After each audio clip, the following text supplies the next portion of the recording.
fire them off to somebody who's willing to listen. And yeah, I'm excited for this Saturday. I haven't been doing well on Saturdays the past 3 or 4, but at some point the levy's got to break. Yesterday was a good day for me, and I think this could be a turning point. Absolutely. This is I know it's kind of been a rough year for a lot of people, especially the calendar, flip of the calendar year. So last Saturday was good. Let's hopefully we run it back and have another winning Saturday here.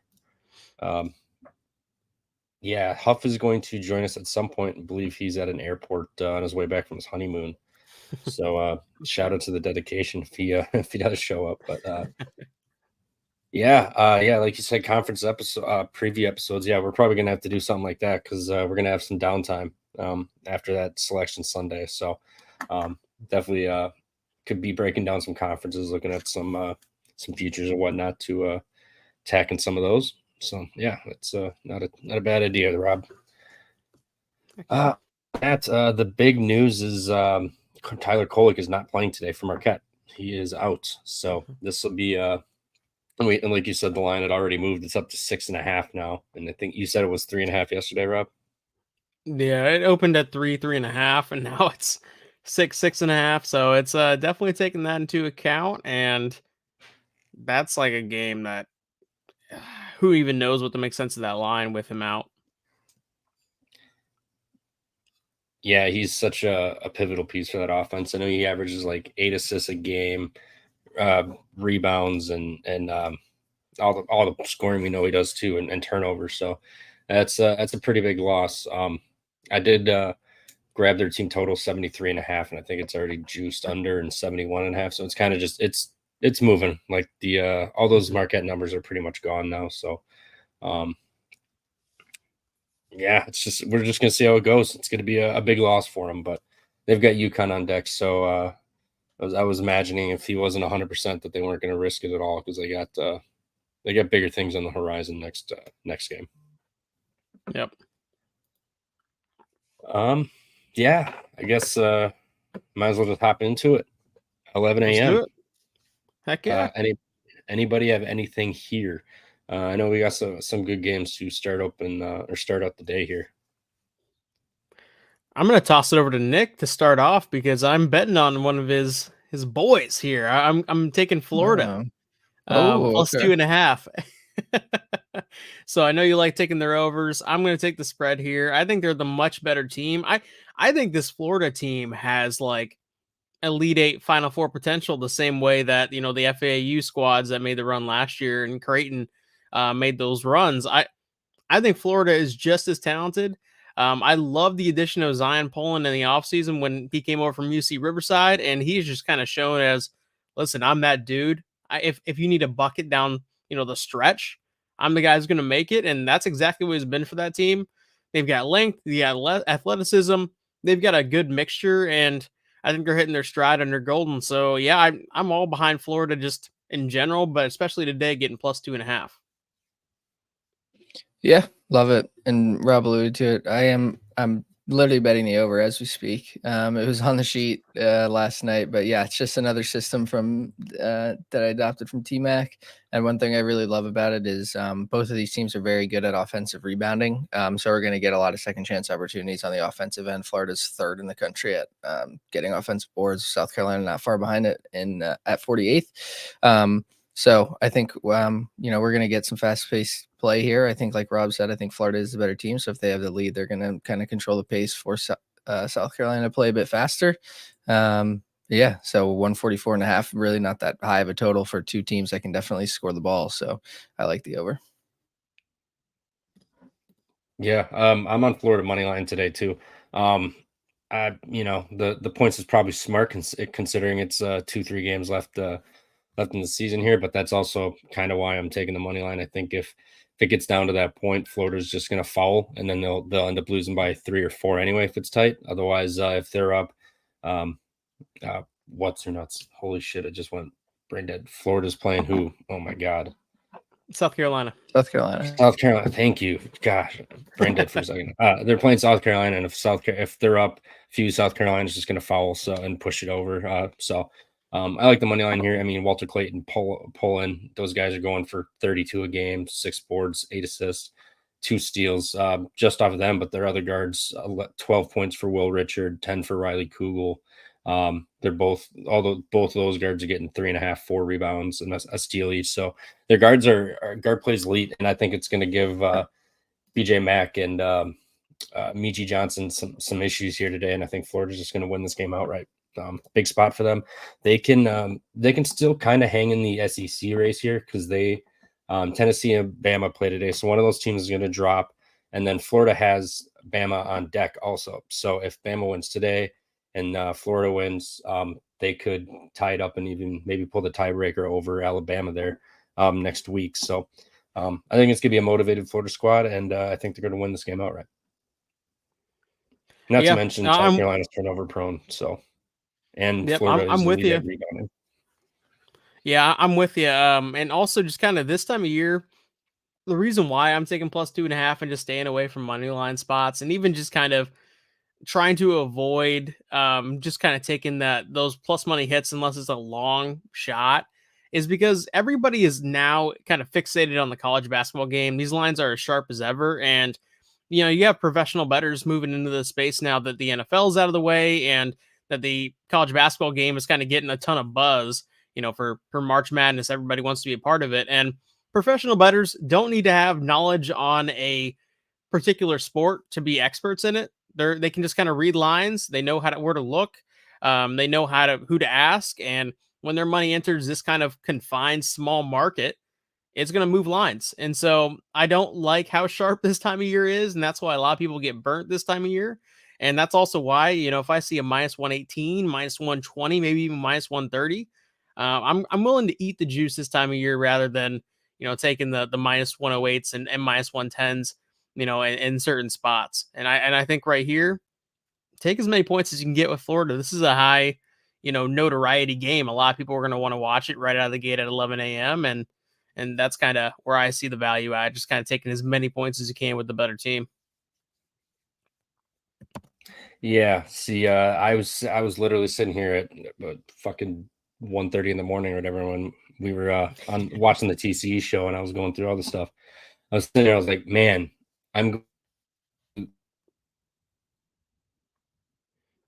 Trevor, the Martians got him. Buzzer beater or something. Oh, there we go. Yeah, I was yeah.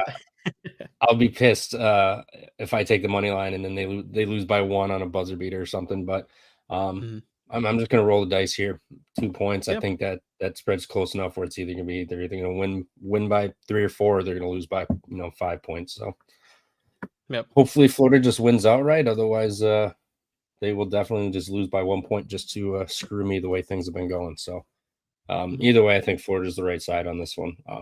South Carolina laying points too is not the same as them catching points. They've been underrated all year, so now they're expected to win by margin at home. I think is they're at home, but still think it's a little telling considering now they're a favorite after 2 road wins, big road wins. So moving on, we got another big one, Villanova Providence. I believe Rob, you bet Providence, didn't you? I did not. No? I actually stayed off this game entirely. I would have leaned towards Villanova, but this is one of those spots where I just don't really know where to gauge Providence at. And like Big East home environments really have, and this is kind of data that goes back all the way to 2021, 2022, is it really doesn't matter who the home team is when you're talking about the Big East. Like these teams are just kind of really well balanced and they can travel well to other environments. And yeah, sometimes you're going to have a crazy environment where it's like Providence versus Georgetown. And those are fun games. And even like Creighton UConn was an electric environment. I'm sure that kind of factors into the psychology of these players. But at the same time, when you're talking about a matchup like Providence and Villanova, I don't really think the home team has much of an edge. So you're really kind of looking at like a neutral court style of ball, especially this time of year. And I think Villanova is just the better team. Yeah, I agree. I have nothing on this game either, but yeah, I mean, I do think Villanova is the better team here, but that Providence home environment scares me a bit, so I'm gonna stay away. Yeah, I also leaned Villanova here, but for Nick's reason, the Providence home court, I just laid off. Um, I mean, if this was like Providence -1, maybe I would have taken it, but um, 3 points is kind of a lot for this team. That's pretty much just Devin Carter and Devin Carter Yeah, only. So, I mean, he's a Joshua baller. Drew was great, but yeah, no, Devin Carter's fucking awesome. Love Can't that even guy. make fun of his hairline because he just hoops. So, I mean, shout Yeah. out to him. But man, it's they're very reliant on him. And then um, Villanova's been rolling though lately. Double digit wins. I forget, did they lose their last game? Uh, forget who they played, but no, yeah, they lost to Connecticut. But other than that, I mean, 30-point win against Seton Hall, 15 against Georgetown, 10 against Butler, almost 30 against Georgetown again. So I mean, they're just rolling teams. UConn got them, fair enough, but I don't want to fade Providence at that home environment. Those guys have already been drinking for fucking 2 hours already. So I'm just gonna let it be. I'll watch it. It'll be a great game, but no part of that. Yeah. Anything else in this early window here? Otherwise, we can just hop right over to noon. Honestly, unless somebody in the chat has something, I'm ready to hop right into noon. That's where I've got some nice bets at. Well, fucking start us off then. Oh, by the way, Kansas just went from 6 to 5.5, so the buyback is starting. Yeah, that line, we can talk about that game just because it's a high profile game, even though I don't have a bet in it.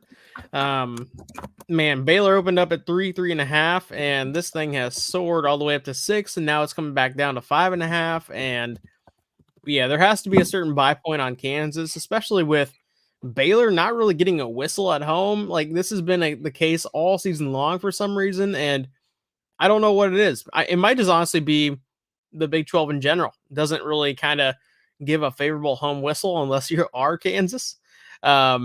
But I do think that Kansas at this point is getting a ton of value. I mean, this 5.5, 6 is one of the most backdoorable lines in the sport because the other team's going to not really play defense. You're going to have chances to chuck up threes, and they're still going to be playing a foul game, which really helps that backdoor ability, especially when Baylor misses as many free throws as they do. So I'm loving the Kansas angle right now. Potential bet for me, but right now I do not have anything official on that game.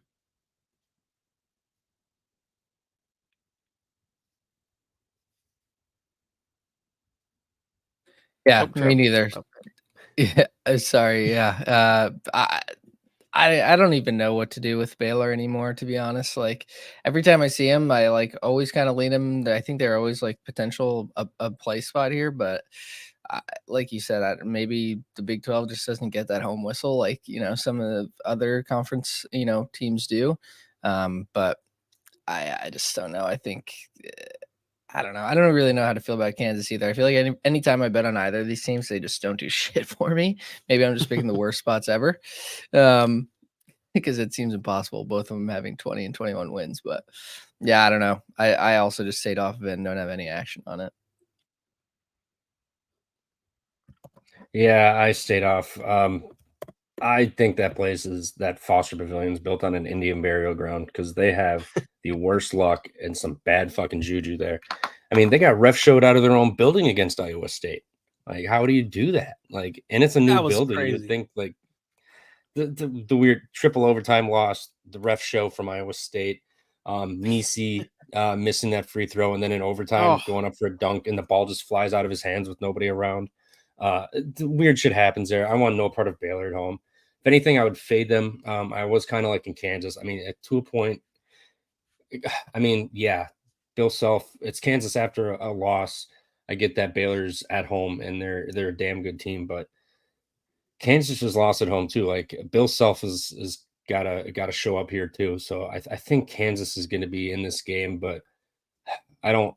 I'm not touching this game. I don't want any more Baylor home games this year. I'm done. Next year we'll try it again, see how it goes. But Yeah, nothing in that game. Just sage the fucking arena, Baylor. Just do what you got to do. Yeah, and if Dude, you and bet on it, you have to watch it from that shit camera. Oh, little Dude. SWAC camera angle. And what I'll say, I'm just kind of I have DraftKings open to kind of follow the lines, and Kansas is moving like crazy all of a sudden. Like Yeah, it's plus 5.5, minus 115 now. I'm just kind of been watching it because the arrows are going up on it and just kind of showing us because it went from plus 6 when we started watching it, minus 105 to now it's plus 5.5, minus 115. It looks like a lot of late money might be coming in on Kansas, and I believe it. I believe it. Like again, you just kind of touched on it, but this is Bill Self and the Big 12. Like Kansas isn't just going to be kind of lollygagging through this game. Like this is a major play-up game with a familiar opponent and a familiar coach. And you know, I know this player gets a lot of shit, Hunter Dickinson, but he did have one of the most awful ends to that BYU game where he went like 6 of 15 from the free throw line and really just kind of shot them out of the game. I think they're going to be able to do some things just kind of mitigate his exposure to that sort of thing in late game scenarios in this one. So I'm starting to see a nice buy point here on Kansas. Yeah, me and you were talking about this last night. At some point, the buyback's got to happen. So it's definitely happening right now. That 6 would have been nice to get, but whatever. I'd much rather watch this game and watch the bullshit happen and be like, that's why I'm not betting Baylor at home. So yeah, it'll be a good game regardless. So I guess another big one here: Illinois at Wisconsin. Wisconsin's laying 3 points here. Wisconsin has looked dog shit the last 6-7 games. I don't think they've won. I can't forget what the streak is, but they're not looking good right now. But they do win at home. Their 2 losses were Purdue and Tennessee. I believe it was. Yep. So I mean, those are 2 fucking damn good teams. So you can't really fault them for those games. But I mean, excuse me, Illinois, their defense. The last 4 games here, they allowed 97 at home, 85 at home, 90 on the road, 80 to a Maryland team. Michigan, they only got 68, but 88 to Michigan State, 84 to Nebraska, 75 to Ohio State, 62 Indiana, 96 to Northwestern. They're just giving up points and points and points. Wisconsin's been more efficient this year. Their offense has been dog shit. They're playing a little bit quicker, but I don't know about laying 3 points. I think they'll win this game. I think it'll be close. I mean, Illinois they don't play defense, but their offense doesn't lack either. So I think it'll be points. I looked at Wisconsin's team total over 79.5, but I don't know. I can't really get a good read on that total just because I think they'll score buckets, but at the same time, I wouldn't be surprised if Wisconsin scored 68 points and this game's a 65-68 final or something like that. But if I had to choose, I would go Wisconsin here. They need this game badly. So I think this is where they show up, and they've only lost to Purdue and Tennessee at home. So you can't really fade them too much at home. This is the one spot where they're all right at. So lean Wisconsin, no play for me. I mean, we've got the take it away. Do you know what Terrence Shannon Jr.'s point prop is for this game? No. Do you want me to look quick? 21.5. Like, we were looking at it last night, me and Sports Better. Yeah, dude, it's fucking insane. Like, for a total it's high. Like, what is it, in mid 150s? Or what's 152, so it's not that high. But I saw that, and dropped they too. just It was 154 last night. Like, they expect him to just get a quarter of the team's points, which, like, he's done before. Like, I was looking on PropSide Cash. I think, like, out of his last 7 games, he's hit this like 6 times, I think.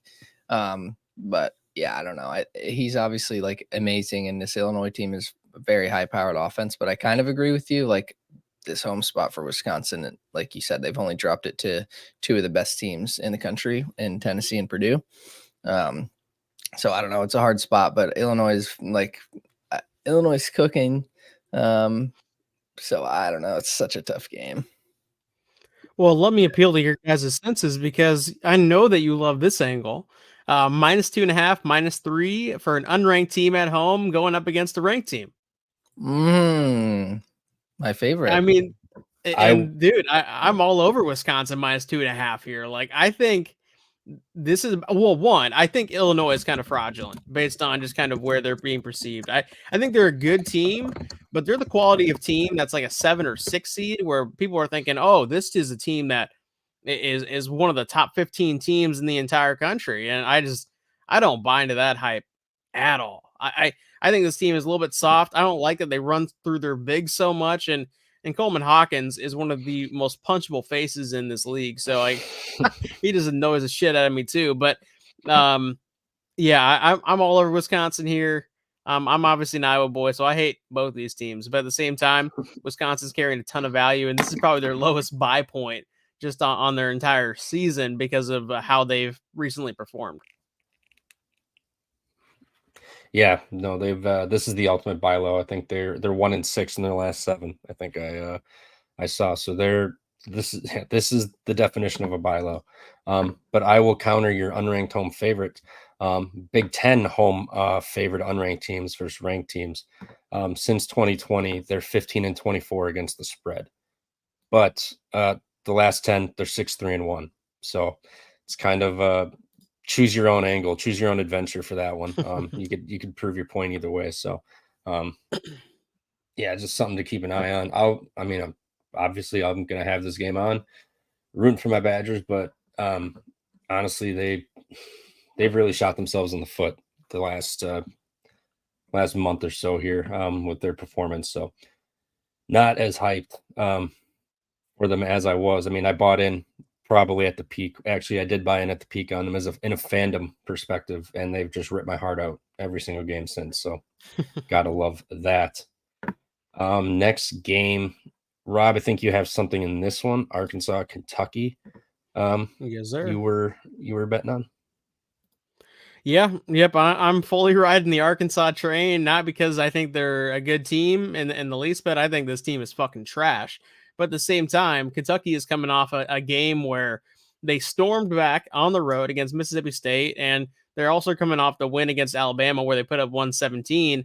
And now everybody's kind of looking to crown them as if they are going to be the national title darlings or long shot to take a shot on. And when that hype starts to boil over with a young team, and especially Kentucky, even at Rupp hasn't really changed that trajectory for them in the past. I think this is going to be a lot tighter of a game. We're talking like 2 to 3 possessions where we're getting, 5-6 possessions with, or not 5-6, 4 or 5 possessions with this line. So I'm all over 13.5, and I would bet it pretty confidently.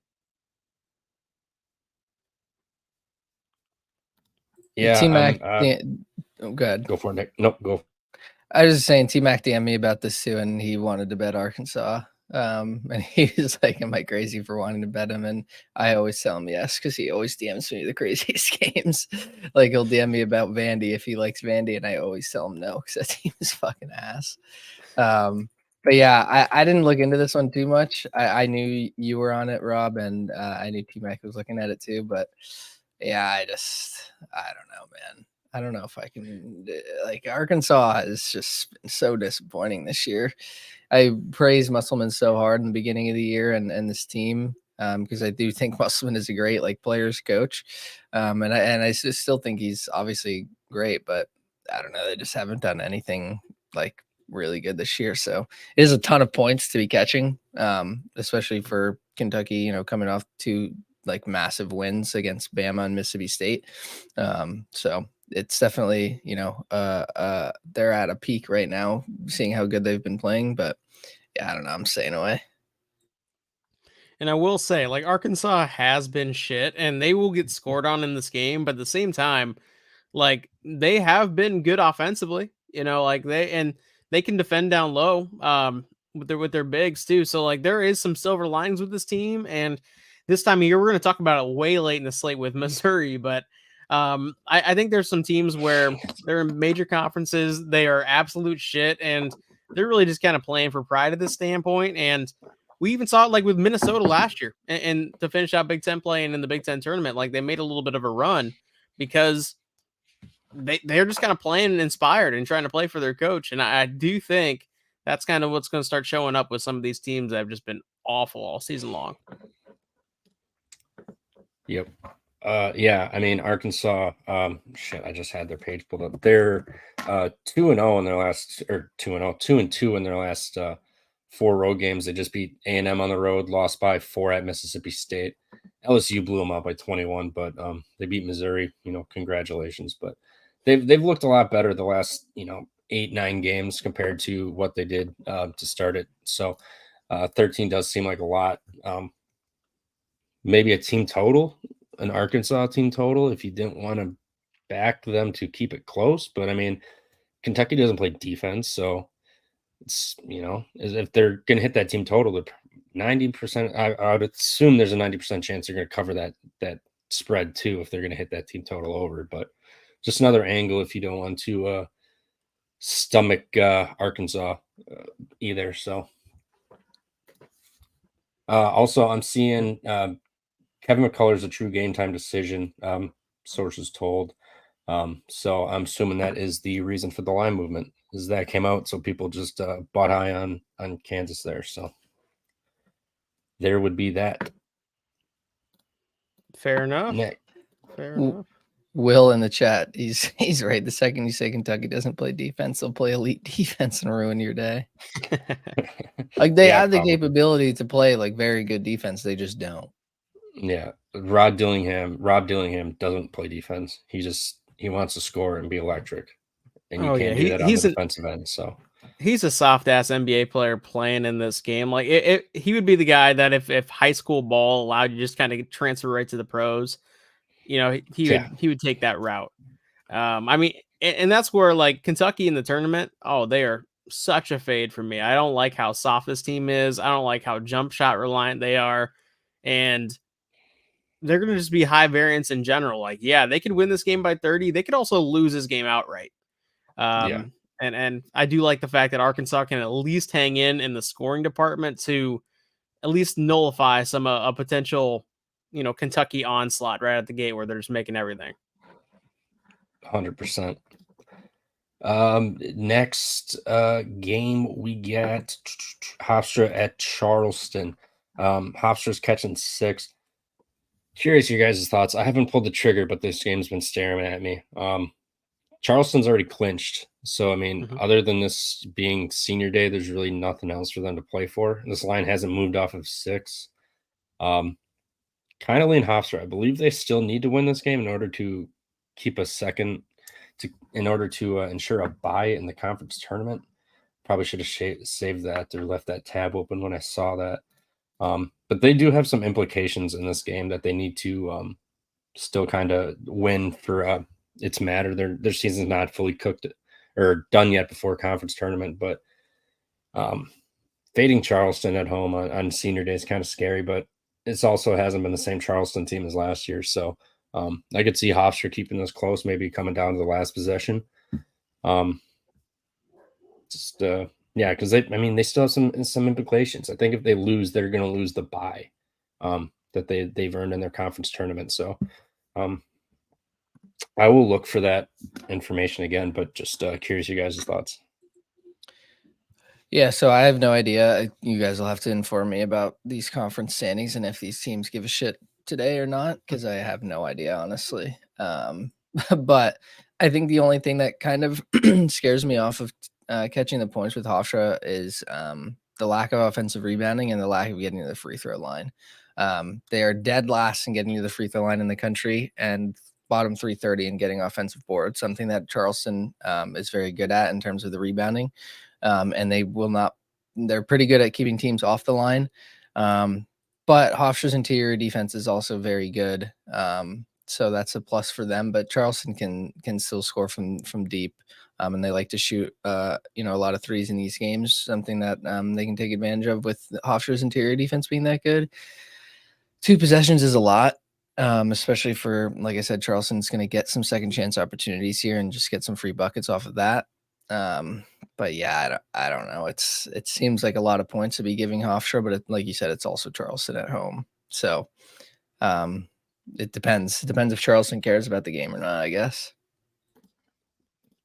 Yeah, and Yeah. I will say, like, senior nights, like, haven't been playing a big factor for, the favorites, and even just kinda, like, the teams that are, like, the notable teams in the conference, like, I have to update these lines based on Thursday and Friday slates, but it was 20 and 19 ATS for the home team on senior nights, and when you kinda go down the list of the ones that did cover of those 20, it's, like, teams like EIU and UMKC and Old Dominion and Long Island and shit like that, where they're trash teams. They're getting a little bit of a boost because it is their last home game potentially of all their college basketball career. But some of the better teams that are having home night or senior nights, like they might win the game outright, but they're not coming close to covering, and that's been a pretty popular trend. So I kind of like Hofstra here getting the 5.5, 6 points here. Yeah, like Elliot said here, senior nights matter for lower conference teams and teams that suck ass. I'm not going to disagree with that. I mean, it means a little more to the guys who've been there for 3-4 years versus the guys who transfer in for a year or two and then they just finish off their career here and head on to the NBA, which is the main goal. So, yeah, I don't hate that angle. I also found the information. Drexel this matchup is shaping up to be important, determining the top 4 seeds in the CAA tournament. Drexel's tied for second, 1 game over Hofstra. A win Thursday can help the Pride in the quest to crack the top 4 seed and secure a double bye. So they are playing for double byes here. So I would probably argue playing for your postseason is a little bit more going to give you a little bit more energy and boost than just a senior night. So I would lean Hofstra here. It's tonight at 7:00, 6:00. So maybe I'll fire away if the day was a good one, but lean Hofstra. I'm not sure I'll play that, but I do like the spot for him a little bit here. Yeah. Next game. I have a play in this one, Mercer at Furman. I have Furman first half -5. I think they're going to jump on Mercer. This is a double revenge spot. Mercer, Furman lost to Mercer by 9 early February, but they were also without one of their 3 guys, 3 key guys there. So do with that as you want. Furman's coming off of that loss to Western Carolina. Now they're coming home for their senior day where they have 3 seniors or 2 seniors, and one of them being forgot his name. Regardless, one of their big Piggies. Yeah, he's the senior, I believe. So I think they're going to come in and Furman first half. They're a much better team versus second half here. Yeah, they've been flaring out second half. The first half at home, they're +8, and then second half they're like +1 point something. I forget. So I mean, second half they kind of flare out a little bit and kind of take their foot off the gas. But I think senior day for these guys that have been there, the revenge spot against Mercer, and coming off a loss, I think they just jump on them and then maybe full game Mercer backdoors it. But I think Furman will jump out to a lead in the first half and kind of cruise control second half here. Yeah, I'm kind of with you. I almost bet on Furman, and I do think this is still a team that can win the SoCon because they've choked away some big time games. Western Carolina, they've also choked away Samford on the road. They were up by 5 points with 30 seconds left and ended up losing the game in regulation. So they're hanging with the best in this conference. This is still Furman's conference until it isn't. And in the SoCon, when you got neutralized court, yeah, I think that they're going to be a wagon here for the rest of the season moving forward, and at least covering lines ATS, and I do think they'll be able to kind of pull off some big long shot wins here too.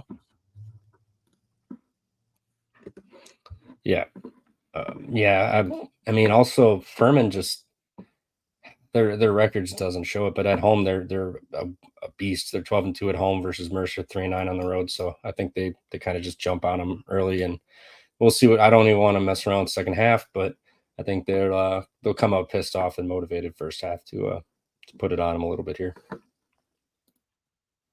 Next, anything else in this window for you guys? This 1 o'clock slate noon.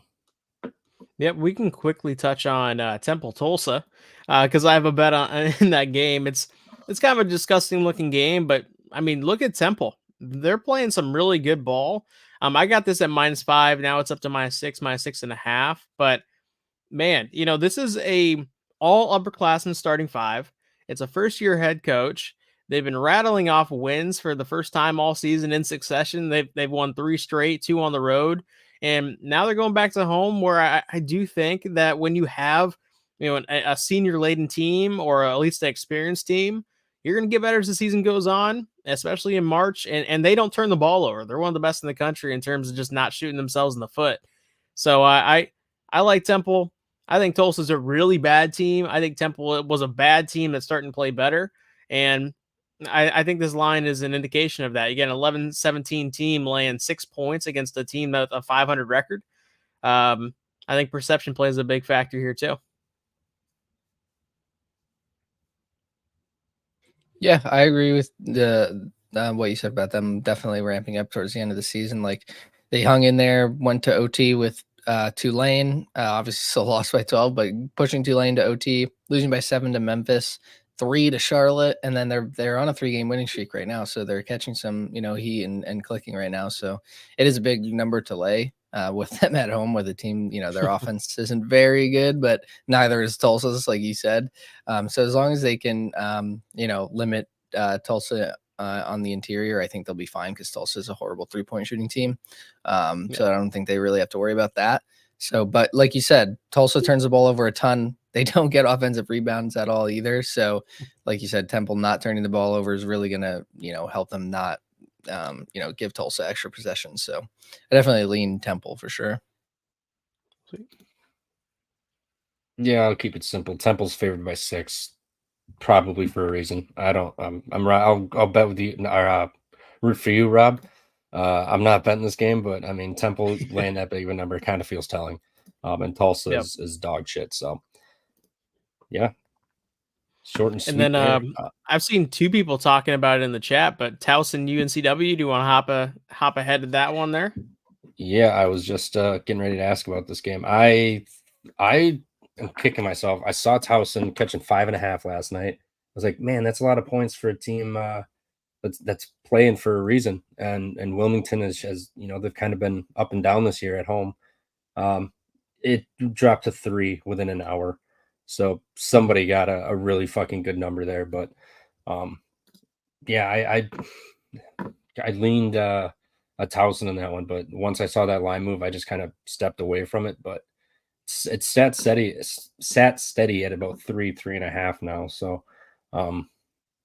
maybe the books kind of nailed that line, but I would still lean Towson here. They're going to be motivated today for sure. Yep, and to Elliot's point in the chat, like, this is for the last double bye, and UNC Wilmington is just an annoying team. I mean, they can go so cold. They've done it so many times. I bet on them against App State earlier on in the season when it was in the non-con slate, and they were rolling by 20, and then they ended up losing by 20. It was a crazy flip of the tide because they scored like 6 points in the second half, and they obviously have the win over Kentucky. At Kentucky, that was really notable. And so a lot of people were like, oh, UNCW, we know this team. This team has been in the tournament before. Like, they're back to stride. But then they drop games that are just weird. I think it was Hampton recently that they did. And I think that was even, Campbell. That's what it was. Yep, Campbell. Like, damn, how do you lose into Campbell like that? Just kind of an embarrassing fashion. It was like a buzzer beater in double overtime. Yeah. Like, come on, you had 2 resets. Resets. And then this past time out, they got embarrassed by Hofstra at home. I don't like this team one bit. I would not want to bet them. And when it was plus 5.5, I really thought about Towson. Now it's down to plus 3.5, and I'm feeling like it's too far from the origin. But man, I cannot get behind Wilmington in any capacity. Yeah, I think there's some great stats and key points for both of these teams. That, like you said, I've bet I was on that App State team with this Wilmington squad early on in the season where they just got their backs blown out by 30 points. But so yeah, like and like you said, the recent performance, like they dropped a double OT game to Campbell, let a Campbell score 105 fucking points, and then they lost right after that at home to Hofstra, who obviously we were just talking about them. They're a good team, but that was back-to-back losses, and they lost to Elon like 2 games before as well. Like they're losing to bottom 300 like Ken Palm teams at at home. Yeah, Elon was at home for Wilmington. So yeah, I don't know. I just don't trust them. Like it's just so scary. Like Towson's very good at offensive rebounding, so they're going to get a lot of second chance opportunities, but they're also terrible at turning the ball over, so they're going to give Wilmington extra possessions that way. So, I don't know. I don't want any part of it, to be honest. Yeah. If I would have caught that 5.5, I would be stoked. But 3.5, I'm just gonna leave it be personally. But I leaned Towson. I mean, this could be a hell of a game. Definitely going to be one to have on and keep your eyes on during that 2 or 3 o'clock slate. Yeah. Next one, big one, Marquette at Creighton. Like I said at the top of the show, Tyler Kolek is out. I'll double check that, see if it's confirmed yet. But the line confirmed it. yeah. That's all that's missing is Marquette confirming it. But he's definitely looking to be out here with that line move. But Creighton, you can't play 7. This has gotten too big, but I don't want to back Marquette either without Tyler Kolek. He's such a huge piece for that offense and that team defensively too. I think he averages almost 8 assists a game, like a steal and a half or 2 steals a game too. The points, like he's the attitude, the energy that he brings. You can't replace that. So I think they're going to go into a hostile environment today at Creighton. I think they're just gonna, do what they want to them. I think Marquette's is gonna say, fuck it, we got UConn on deck. Just focus up for that one. So I grabbed Marquette under 73.5. Under 73.5 right when I saw that news. It's 71 now. 71 juiced minus 125 over. So if you want the team total under, maybe sit and wait for a little bit. Maybe it'll pop up to 72 quick, but I still like the under 71. I think Marquette's gonna struggle here. And when they played at Marquette earlier this year, Marquette only got 73 points. It was like 73, 71 or something. So I think on the road, hostile environment without Tyler Kolek, I think they're probably going to be playing a little slower, more focused offensively for good possessions. But I think it's still going to be too much for them to overcome offensively without Kolek. And to fit a 4-legger into our mix today for our parlay, we might want to throw in just Creighton money line. Like, I don't see how they lose this game at all. And still like a decent price. You're getting under minus 300 on most books. So that might be a nice little additional leg there. Yeah, could be. Yeah, it'll be, you can't say inexcusable. It is Marquette, but this is not a game they can lose. This game is primed for you to just run them out the gym. So Creighton's got to deliver on that. Yep. Next game, Iowa State is laying 4 at UCF. This line has not moved. This line has sat at 4. I'm really contemplating firing on UCF. The home road for Iowa State is crazy. Same with UCF. Their home road splits are ridiculous. Iowa State, I think defensively, they're allowing like 15 more points a game at home on the road versus at home. And they're allowing 71.4 on the road versus 56.5 at home. So I mean, it's crazy. UCF also the same thing at home. They're allowing 61.9 points versus 74.2 on the road. So I mean, this is just a spot where UCF can. I mean, their defense is really good, and Iowa State's offense on the road is far different. UCF This is the first time playing, and we've seen UCF catch teams at home this year. Just the bounce house gets lit, and they feed off of that, and they get rolling. So I really contemplated the UCF +4 or the under. Neither has moved at all. Still +4, still 134.5. Both? Trevor. Which one? UCF, pull the trigger. Oh my God. This is like telling you what's going to happen. There's going to be so many shitty bettors on Iowa State today that I just want to be on the other side of them automatically. Just because. And UCF, one, this is a tough travel spot. You're going all the way from Iowa all the way down to Orlando. And then also you're talking about that shitty court. I mean, that's one of the biggest eyesores and definitely the biggest eyesore in the entire Big 12.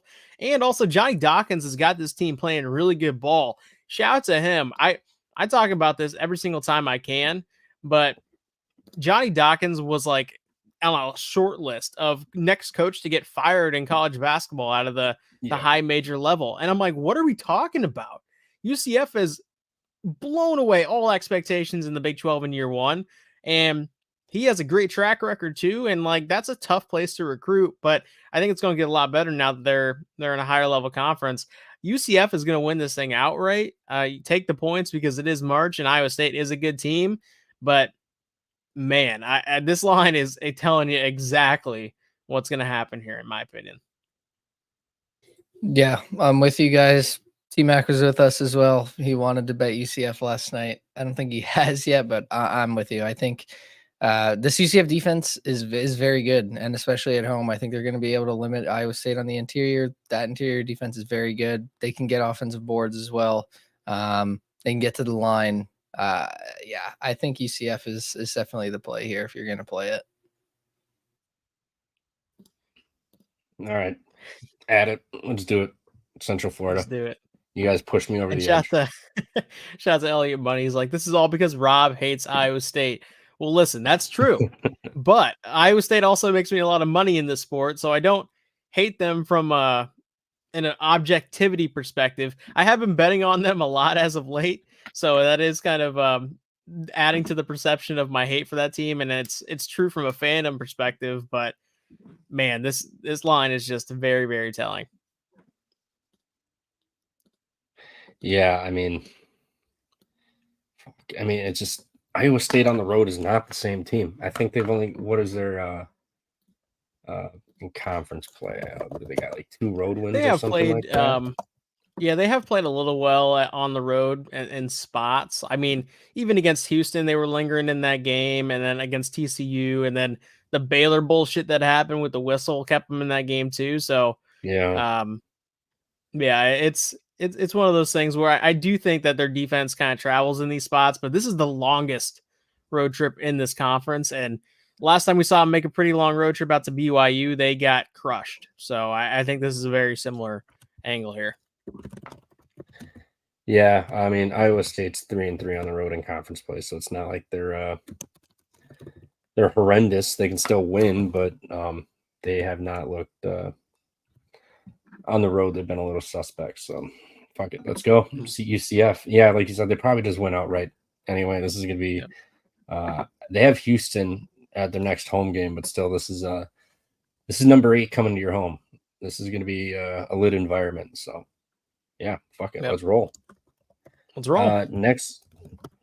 Next game, South Florida is at Charlotte. It's up to 4 now. Over under is 133.5.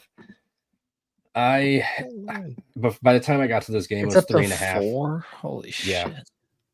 By the time I got to this game, it was 3.5, so I didn't pull the trigger. But I think Charlotte suffocates them today. You're getting a ranked team coming in. South Florida just got ranked. They're catching points. Everyone loves them. I think they kind of stumble here. I mean, Charlotte's a good team, and at that home environment gets rocking. They can score. It'll be a good game, but like I said, I think Charlotte's defense just stifles them, and South Florida ends up losing this game.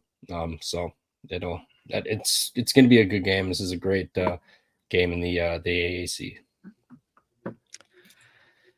Yep, I think everybody's on Charlotte here. I think let me you're appeal on your Rob at 2.5. Yep. I got 2.5. A little bit juiced at Mhm. -115 last night, but again, we're talking about a -2.5, -3. Now it's up to -4. Unranked home favorite going up against a ranked road opponent. I mean, this angle pays. It always has paid in college basketball, and I USF catching this much hype too is definitely a nice buy point on this line here with Charlotte. So I'm all over Charlotte. I think this is going to be a one that we don't even really need to sweat potentially. I might donate and bet on the Bulls. I don't Yeah, know, man. Like I get the spot and I get the ranked. Like I get that system that does pay. Like it does. I feel like that system is good when it's like 1.5 to like 2.5, 3 points. Like once we're starting to get into the 2 possessions here, like Yeah, it once that like this because that has become like so. I guess maybe it's just because we're online more and I have no life, so it just seems like it's more common knowledge now that everybody bets that shit. yeah. But like I don't know. Once the number starts climbing that high, like I mean, USF can lose by 3 and cover here. Like we're getting there's like someone in chat said, Elliot, like it's 4.5 on ESPN bet. Like if Man. this is gonna keep going up, like by tip, I'm gonna have to bet USF because I don't know if I we're hear you. talking they're 5 points here.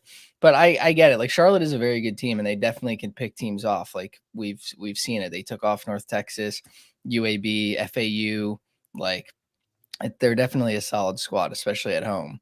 I just feel like USF, like I don't know how they do it because in the beginning of the season, this team was fucking awful, man. Like in their non-con Oh, games where they should have won, they were fucking horrendous. Like they dropped a home game to fucking Central Michigan, dude. I and bet on that Maine. game. That was disgusting. Yep, home game against Maine on the road at Hofstra, lost by 20 fucking points. It's like I like was out, and then I I look bet on back, all 3 of those. Yep. I look back 3 weeks later and it's like, oh, they've won 13 games in a row. Like they've definitely found it. And Kashawn Pryor, who, I think everybody knows him on USF, like this dude might shoot, 20 shots a game and only make like 8, but he just wills himself to like be the guy for this team and hit clutch free throws and get, a lot of boards down the stretch. Like, I don't know, man. This team it's definitely a good spot for Charlotte, but I don't know. Like USF just finds a way to win these games. Like even these close games, like beating FAU, beating SMU. Like I don't know, man. It's scary to fade them for sure. And I will say, like USF made me some good money earlier in the season before that stretch of Maine, Hofstra, and Central Michigan. But they also won me a ton of money when they went on the road against Memphis as like a 10.5 point underdog and won on the money line because Yeah. I was like, this is a great money line spot, and Memphis is just a trash team, and they were catching like top 10 hype at that point. Believe it or not, it's crazy to look back at what people thought at the beginning of the season because Memphis was a top 5 build team at one point in the middle of the season. And now we're like looking at them like, oh, you aren't even a tournament team. Get the fuck out of here. So Good. Fuck yeah, Memphis, dude. yeah, I'm with you, brother. To Nick's point and Clark in the chat, he did say that Charlotte blew a 25-point lead the first game too, or 20-point lead, which they did. And to Nick's point about how Kashawn Pryor and South Florida, they just find a way to win and will themselves the victory. Maybe a Charlotte first half here, come out, revenge spot. They jump on them a little bit. They get a nice 6, 7, 8-point lead at halftime, and then South Florida just kind of closes the gap and makes it a game in the second half. So maybe that's a nice angle to take if you don't want to back Charlotte full game here because the spread's getting a little too big, but that'd probably be where I would go personally, but first half's always fuck me. So we'll see how that goes. Next game, we have got Wyoming at Colorado State. If you guys have other games, just let me know. I kind of got mixed up on the time slots here, so we might be getting back and forth. Yep. One game that if you kind of go back to the 2 p.m. Central, 3 p.m. Eastern Standard time slot, Penn State, Minnesota.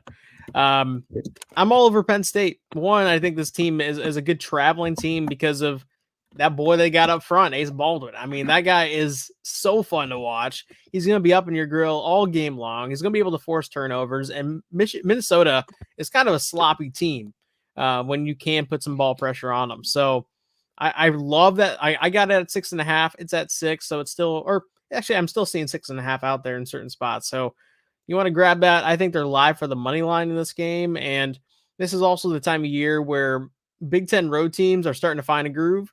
The Big Ten home environments are great in the beginning part of the season when they're kind of blindsiding their opponent. But now these teams are weathered. And I think that, the road teams are starting to cover. I mean, we just saw Ohio State go into the Brez and win that game. And there's been a ton of other examples of just kind of road teams performing well. And I think this is another spot. It's scary betting against Minnesota, especially at home. But they can't cover every it. game. Bro, I know they're fucking wagon. But yeah, Great. I mean, I wouldn't have expected Minnesota to be the skid against the spread. So they got to drop one, right? They gotta. It's gotta happen. Yeah, I'm with you. I don't have like anything until later in the day. My games are all late. I've got another one in the same time slot at 2:30 Central Time, 3:30 Eastern Standard Time. Central Michigan, Kent State. This is a battle of, Central Michigan having their dream season and Kent State not having a dream season after losing a Sincere Carry last year and that pretty much their entire quality of roster. But they still have Santiago. They're still a culture play and they still are well coached, pedigree behind them as well. And I grabbed it at 8.5 yesterday. I wish I would have bet more on it because now I'm seeing the lines already blossomed up to -10. And that's where I would say probably do not bet this game. But if you want to potentially kind of find a live spot, if they start slow, I do think Kent State has the ability to drill Central Michigan today. Yeah, I think so too. I was fading the Central Michigan team at the beginning of the year because I again thought they were fucking ass. South Florida proved that maybe they're not that bad. But yeah, they kind of picked it up and they're having like a pretty decent season. 16-12 is pretty solid for them. But yeah, I agree. I think Kent State is just kind of having a down year here. But the players that are on the team and the coach behind them, like they're still capable of doing, winning games, especially against CMU. So yeah, I'm with you on that one. I almost bet them as well. I've got nothing for that game. So I agree with Rob.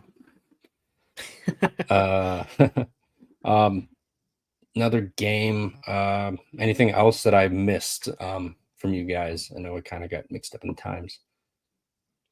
No, we talked. I think you were here for talking about Penn State, Minnesota. Yep. And then in the chat, Elliot Money's bringing up a fun rivalry that yes, I will be watching. I don't have a bet on it, but South Dakota State, North Dakota State. I mean, this is one of the best non-talked about rivalries in this sport, in my opinion. And Dave Richmond is like a coach that I would love to see coach at Iowa one day, but he just needs to have better rosters, and it's so tough to recruit out in Fargo, and that's why what they're doing with their football program has been so incredible, is because they're doing it with guys who are homegrown in state. I mean, even Grant Nelson was an in-state guy when they brought him up. I think it's from Devil Lake, if I'm not mistaken, at North Dakota. But this is a great game. This is like in a lot of in-state home talent, and they've been battling each other for years out of there in just kind of the AAU circuit and just high school ball in general, and just kind of knowing people in that area. So if you want a fun rivalry, a battle, a packed crowd, and just a good game overall, that's definitely one that I'll be watching. Yeah, and the game they played earlier this year was. Looking at it, the lead never got over 5 points. I mean, it was tight from start to finish. So, yeah, I mean, taking the home team is probably not a bad idea in this game, especially since they're catching points. It's going to be a tight game, but it is a revenge for South Dakota State. But they're on the road, and NDSU, I believe, this is their last home game. This is the last game of the season before conference tournament. So, probably going to have some energy here. Don't hate it. I think they're probably going to win this game personally. I know it's revenge spot for South Dakota State, but North Dakota State's at home, and they controlled that last game on the road from start to finish almost. So we'll take that. The other games. I was also having a bet in Wyoming, Colorado State here today. I have Colorado State over 79.5. 79.5. They're coming in off that buzzer beater loss. Hell of a game, but they're brutal loss at the buzzer, especially after they clawed out of that 7-point deficit the final minute just to lose on a buzzer beater. That was painful. But I think this is a game they're gonna smash. I mean, not only are they coming off that buzzer beater loss, in Wyoming, they were up 9 or 10 points the last 2 minutes, and they ended up going to overtime and losing. Hell of a comeback from Wyoming. That final 30 seconds of that game, they're down 7, and they came back to win. So I think they're going to be a little extra pissed off here. Just fought all the way back to lose on a buzzer beater. Now you got a team coming in that stole a game from you, and you're desperate for games right now. Isaiah Stevens' last game at home. Also, I think he's going to ball. Wyoming's allowed 75 plus in 8 of their last 10 games and 80 plus in 4 of those.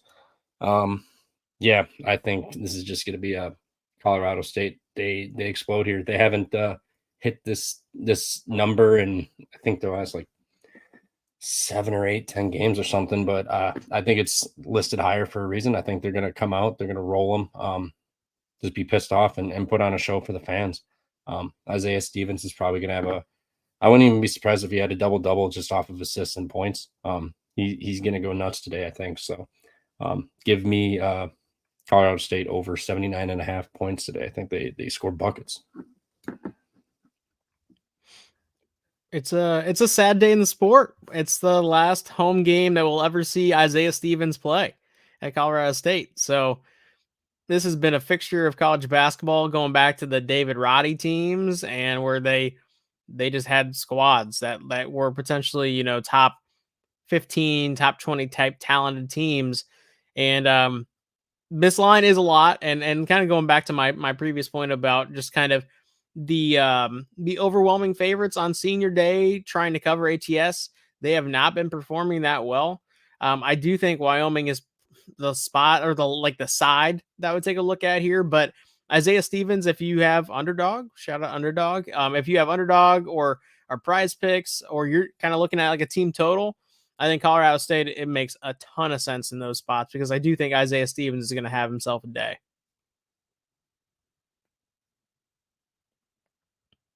Yep, I'm with you guys. Colorado State. Yeah, I was actually looking at his assists possibly today. They're at 7.5, so I think he goes over. I think he probably has 10 of them. I think they're going to put up buckets. So, if you wanted to one last ride with Isaiah Stevens at home, I think the assist is probably a good look, over 7.5 there, or maybe the points assist if you can get that.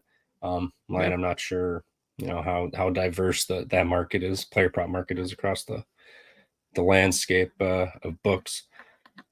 Another game here. Does anyone have anything Mississippi State, Auburn, or NC State, North Carolina? NC State, North Carolina was a near bet for me on NC State. North Carolina does not fare well at home laying these types of lines. One, also 10.5 to 9.5 in that ballpark is the toughest line to lay in the entire sport. And that really showed up in late February as well. You had teams like Michigan State losing with that line at home against Ohio State, and just a number of teams just kind of not even coming close to even surpassing that line. And NC State, they're a team that can get gassed, but at the same time, this is a rivalry game. North Carolina's catching all the buzz in the world, deservedly so, because this is, I think, a Final Four caliber team, championship caliber team even. This is too many points for this matchup in this spot, and North Carolina at home just has a bad track record laying this line.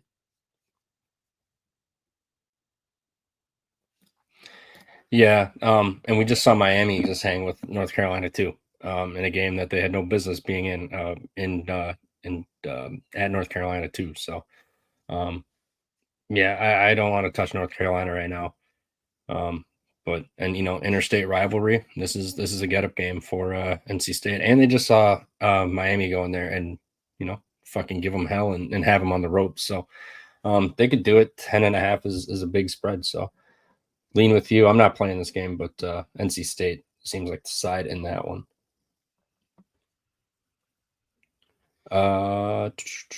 Wake Forest, Virginia Tech.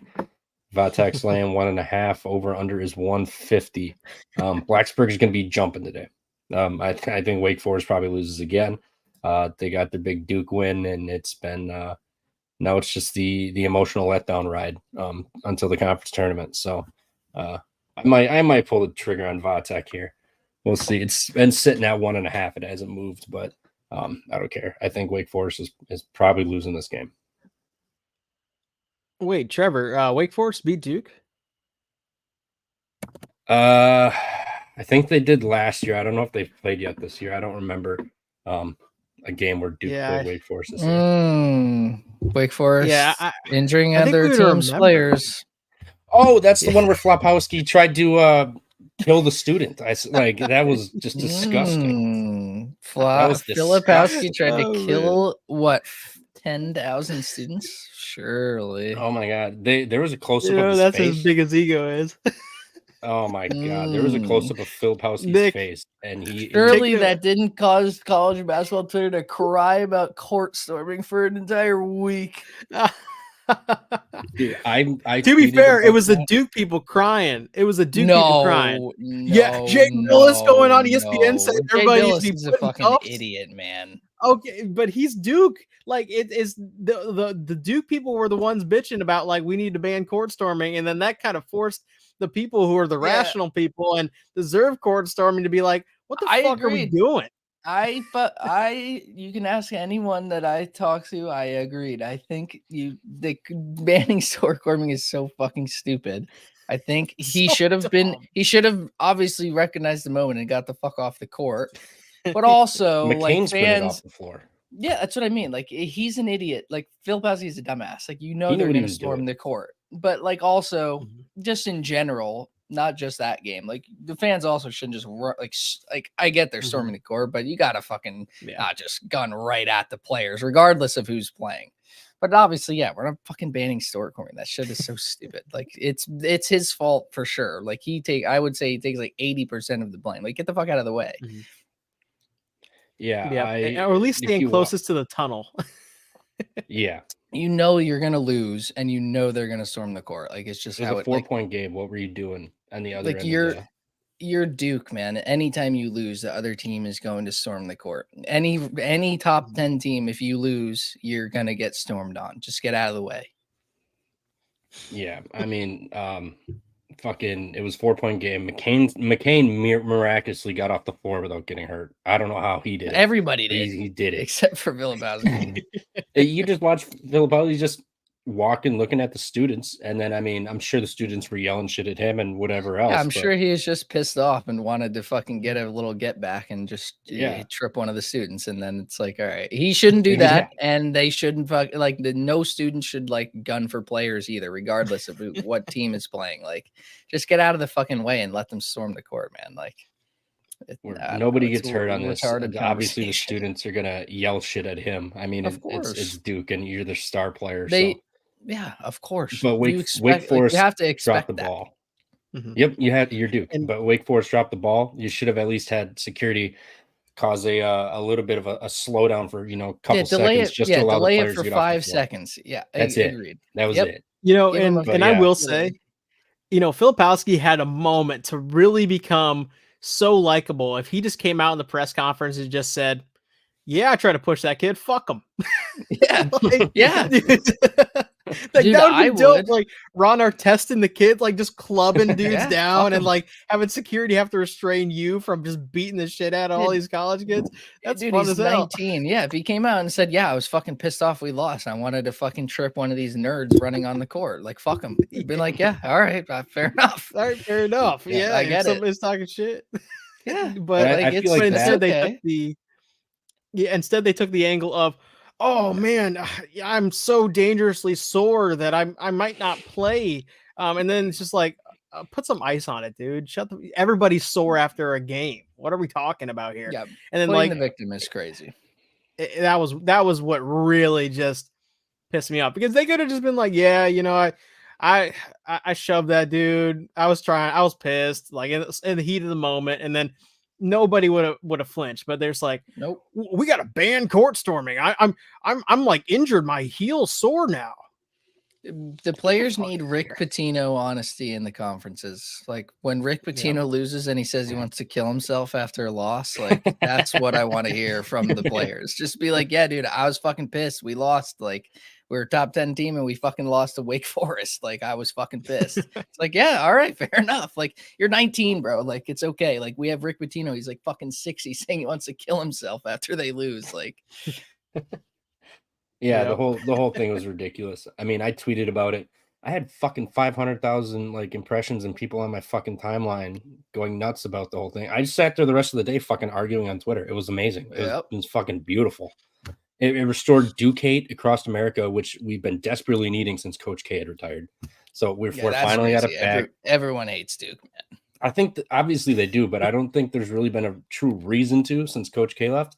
Now you got Shire complaining, crying about this court storming and all this other stuff, and Wake Forest needs to do better. Da da da da da. Filipowski saying he got an ankle sprain, then it was a knee sprain, then he's like, "Oh, I'm just sore." The Duke hate is back. Everyone can get on board again. Like it's back. It's amazing. Shire entering his villain mode. I'm ready. It's gonna be great now for the next 40 years. It's part of the job description. Yeah, I just, there's a trade-off. If you're a fan of a good team, you've experienced this kind of hate. If you're a LeBron fan, you experience this type of hate of people calling him a flopper and a crybaby, whatever else. Like this is just par for the course. If you're gonna win games and get that serotonin as a fan of something, you deserve to take shit. Like you don't get to have best of both worlds. Like that's not a thing. Yeah, Clark is right. Wait till Cooper Flag gets there. The hate will be turned up 1,000,000%. That's true. I'm fucking so excited for next year. I'm not gonna lie. That kid is gonna fucking done, rock. right? This is his last year. I would imagine a lot of these guys are probably done. All right. A lot of them came back. This is year 2 for what? 3 out of the 5 starters. Like Roach is definitely done. Flip's done. Proctor's probably done. Yeah, they're actually like not all freshmen. So I imagine it'll be good. I was hoping Filipowski would be there one more year. Just Filipowski and Cooper Flag taking him under his wing. That would be honestly awesome. That would rock if he stays. And both of them are our fucking front court. Holy shit! I mean, yeah, that'd be cool for you. That would be. I'm not a big NBA follower or NBA draft guy. Is Filipowski like somebody that is being highly billed? Honestly, I'm really not either. Because once these guys go to the NBA, like I root for them. I hope they have good careers. I don't fucking really watch them. I don't care. Like I haven't watched. I mean, granted, Zion doesn't play anyway, but I haven't watched him at all. He just catches strays for fucking eating. Yeah, and he's a fat, horny bastard, man. That's why he catches all his strays. But yeah, I would watch Zion play in college fucking every second of my life. But as soon as you go to the NBA, I just like NBA is just boring. I don't give a shit. But yeah, I'm assuming he'll probably go like late first round, maybe early second round. I don't think he's like going to be a lottery pick or anything. Simon says he'll be playing in Europe. I doubt it. He's not Drew Timme. He's good enough to play in the NBA. So yeah, why is it a foregone conclusion that he's just gone? I mean, I thought I think people thought he was going to go last year, but I think like a couple of them agreed they were going to come back. Like Proctor probably could have gone if he wanted to, but I don't know. They want to raise their stock or whatever. Draft was loaded last year. I don't watch the Mhm. NBA, but I watched the draft and I just went through and looked where everyone went. Holy shit, it was fucking loaded. So I mean, it was probably smart for some of these guys to come back for another year because that draft was ridiculous. I don't know if last this year. is like a credible fucking thing I'm looking at, but it has Filipowski going 19th to the Heat. Okay. He's not So- Heat culture. Oh my god, he's getting traded in a week. Dude, Jimmy Butler will beat it into him, man. Jaime Jaquez went there, and I'm like, that is the definition of Heat culture. That guy's the definition. You can learn You Heat go, culture, no man. way Filipowski makes it in Miami. No chance. You can learn it, bro. You can't learn the dog. The dog's just born in you. We don't need cats. Meow. That is true. That is true. Yeah, it's great. It says it, and this other one has him going 10th to Portland. So maybe he is a fucking lottery pick. I don't know. Portland, I could see. Well, yeah, I don't because feel like you don't anything have to happens fucking up do there. anything in Portland. They Yeah, fucking I suck. forgot about it. They're terrible. They'll go play the Charlotte Hornets, and they'll be like, "Oh hey, yeah, Duke legend Filipowski is back for a game while he's in town, averaging 7 and 2 with the fucking Blazers." Otherwise, Yeah, no I one think will remember the guy. he'll be a fine NBA, like, no one in the NBA, to be honest, but it's fine. You get to the NBA, go make your money. I guess while we're on Duke, we'll transfer off of this little rant we went on. Virginia's laying or catching 9.5 at Duke. Over under is 125. Nick, I'm gonna guess you're on the over. If I had to guess. No, I didn't. No. You know, I'm not No? betting a game that Duke is involved in, bro. Okay, Last fair time, dude, point, I bet fair a fucking Virginia UNC over 130. They had fucking 42 points in the first half. Fuck Virginia, man. I hate that fucking shit man. team. No, I'm not touching it. That's crazy. I got fucked I up was in last Virginia. Saturday. We're back to this line again. I just kind of spent some time railing against it, but laying minus 9.5 and minus 10 is the toughest line to lay in all of sports because the teams that lay it are going to be popular teams that are good teams. And people think, oh, yeah, I could see them winning by double digits. But then they just kind of ignore the fact that a lot of those double digit winners and double digit leads at the back end of games evaporate and get backdoored all the time. Like this is literally one of the toughest lines in all the sport to cover against when you are the favorite in this scenario. And I'm all over Virginia for that reason. I don't think this Virginia team is good. I think that they can potentially just get embarrassed in the conference tournament and especially the NCAA tournament if they happen to make it there. But I think that they cover this game, and I think it's probably within the 2 possession range rather than a 3 possession range anyways. Yep. I'm with you. I think it's going to be a tight game. I mean, it's Tony Bennett. He's going to make this game nasty, gross. It's going to be a grind out. Didn't they play earlier this year, or am I thinking of a game from last year still? Last year I'm thinking of. Yeah, I mean, Duke dismantled Louisville. Congratulations. Filipowski did play that game, surprisingly. What a warrior. Wow. He battled through, man. Oh, yeah. I said warrior. Sore. He was limited. He only played 30 minutes. That's true. Yeah, he normally plays 32. So still, we're keeping an eye on him. Now, UVA, they finally broke the 50-point mark last game. 72-68 dub over Boston College. Prior to that, they had 44, 41, 49, 63 at Pitt. So, I mean, their offense has been hit or miss. But I think they kind of found it. Duke can give up points. I mean, 70 at Wake to home, 65 to Boston College at home, 71 Clemson. So, I mean, I think they could give up points, but I think Virginia is going to be more looking to slow this game down and grind them out. So, Duke can under give 125 is gross. What's Duke that? can give up points to a team that has an offense. Like Virginia literally might not play offense ever. Like this team sucks. And I don't think they're going to want to get into, even if they are scoring, I don't think they're going to want to get into a transition game or a running match with Duke. So it feels like they beat NC State. They have multiple wins this season with 50, like under 60 points. Like they beat NC State in overtime with 59 points, dude. They covered that game too. This team just doesn't score. That's fucking crazy, bro. Yeah.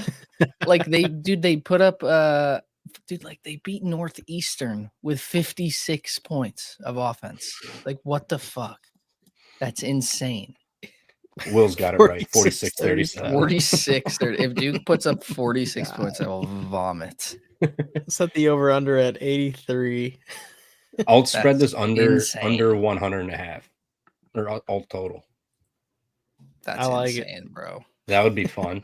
I'd actually be down for that. That'd be a little fun, huh? Yeah, just kind of take the lowest alternate No. total under. Yeah. No, that will be fun. What the fuck? Just rooting for an under. If anyone gets to the free throw line, you're just fucked. Oh, Dude, man, I am. You can just be like, I don't want to even watch that, and it's just gonna No, cash. you cannot watch it. You literally can't watch it. 52 to 47 ball game, and you have the under 100. Oh, That would be so gross, bro. That would be kind of funny, though, huh? The under Kinda probably is funny. the play. Like, both of these defenses are very good. Yeah. And especially with Duke at home. And Virginia's not going to want to run. Against Boston College. How many points did they have? That's like 45. It was 90 second half Holy points shit. in BC, Virginia. It was absurd. Virginia couldn't miss. But I mean, Boston College did take advantage of that defense in the second half, but I think both of them literally shot like 60% plus in the second half. It was absurd. Yeah, Virginia shot 39% from three. They're not fucking doing that again. Yeah, the under's probably the play. Yep. Scrolling through, Kansas State is catching 6.5 at Cincinnati. I lean Kansas State, but I was also looking at a player prop. Tyler Perry decided to lay off. Tyler Perry, his three, he's averaging. That guy is shooting so many threes the last couple of games. He's got 6 for 11 last game, 4 of 7, 3 of 8, 0 of 6, 1 of 9, 4 of 10. He's putting up volume, but Cincinnati's elite at running you off of the 3-point line here. So, I mean, not really sure I wanted to play that over, but Kansas State's desperate. They need to win this. Tyler Perry's getting his volume, but they just went to overtime last game. I'm looking at this year. They've gone to 6 overtime games. Overtime against Providence the following game, they lost 91-83, had 1-3. And then they had their 3 overtime stretch. The game they didn't go to overtime after, he had 2. Baylor, he had 1 for 8, or OK State 1 for 8 after an overtime game. BYU 1 for 9 after an overtime game. Just had 6 in an overtime game against West Virginia. I think he probably goes under again, just keeping that trend active. He just lit it up. Cincinnati's going to run him off the line because that's where he's most effective. I mean, they can force turnovers off of him and keep him away from the 3. I think Cincinnati's got a good chance, but Kansas State's desperate. I don't want to fade them at all, but I'm just going to stay away from this game. I hate Cincinnati. Every time I bet on them, they just suck. That offense sucks, man. Yeah, Agreed. I hate that shit team. So I'll spite bet Kansas. I'll side with you on Kansas State. Fuck Cincy.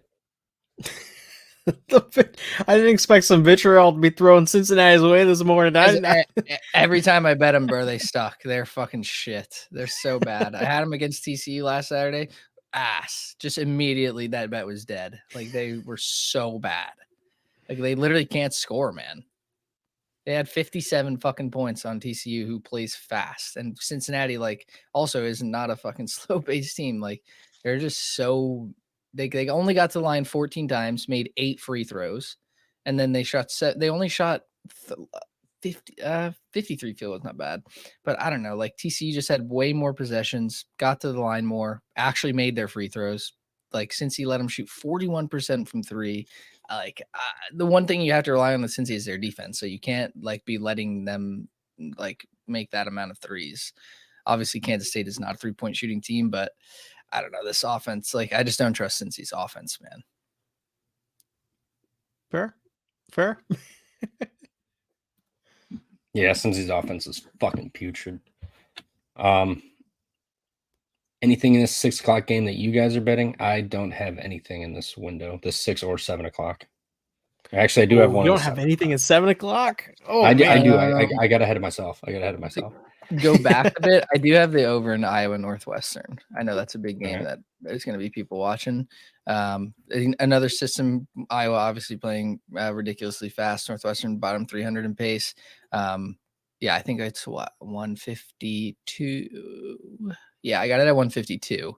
But yeah, I think there's going to be a ton of scoring in this game. I think Northwestern at home, we're going to see them be able to knock down some shots, especially from deep with Boo Buie and their guard play. And obviously Iowa, we all know, loves to run and gun. They're going to be able to, keep up with them. I think it's going to be a great fucking game. I think it's going to come down to the last couple possessions. So it's going to be, wire to wire type game that you're going to want to watch.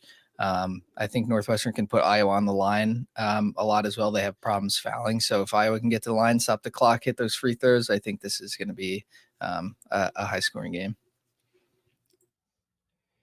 This line has come down so much. It opened at 4.5 Iowa plus 4.5. Yeah.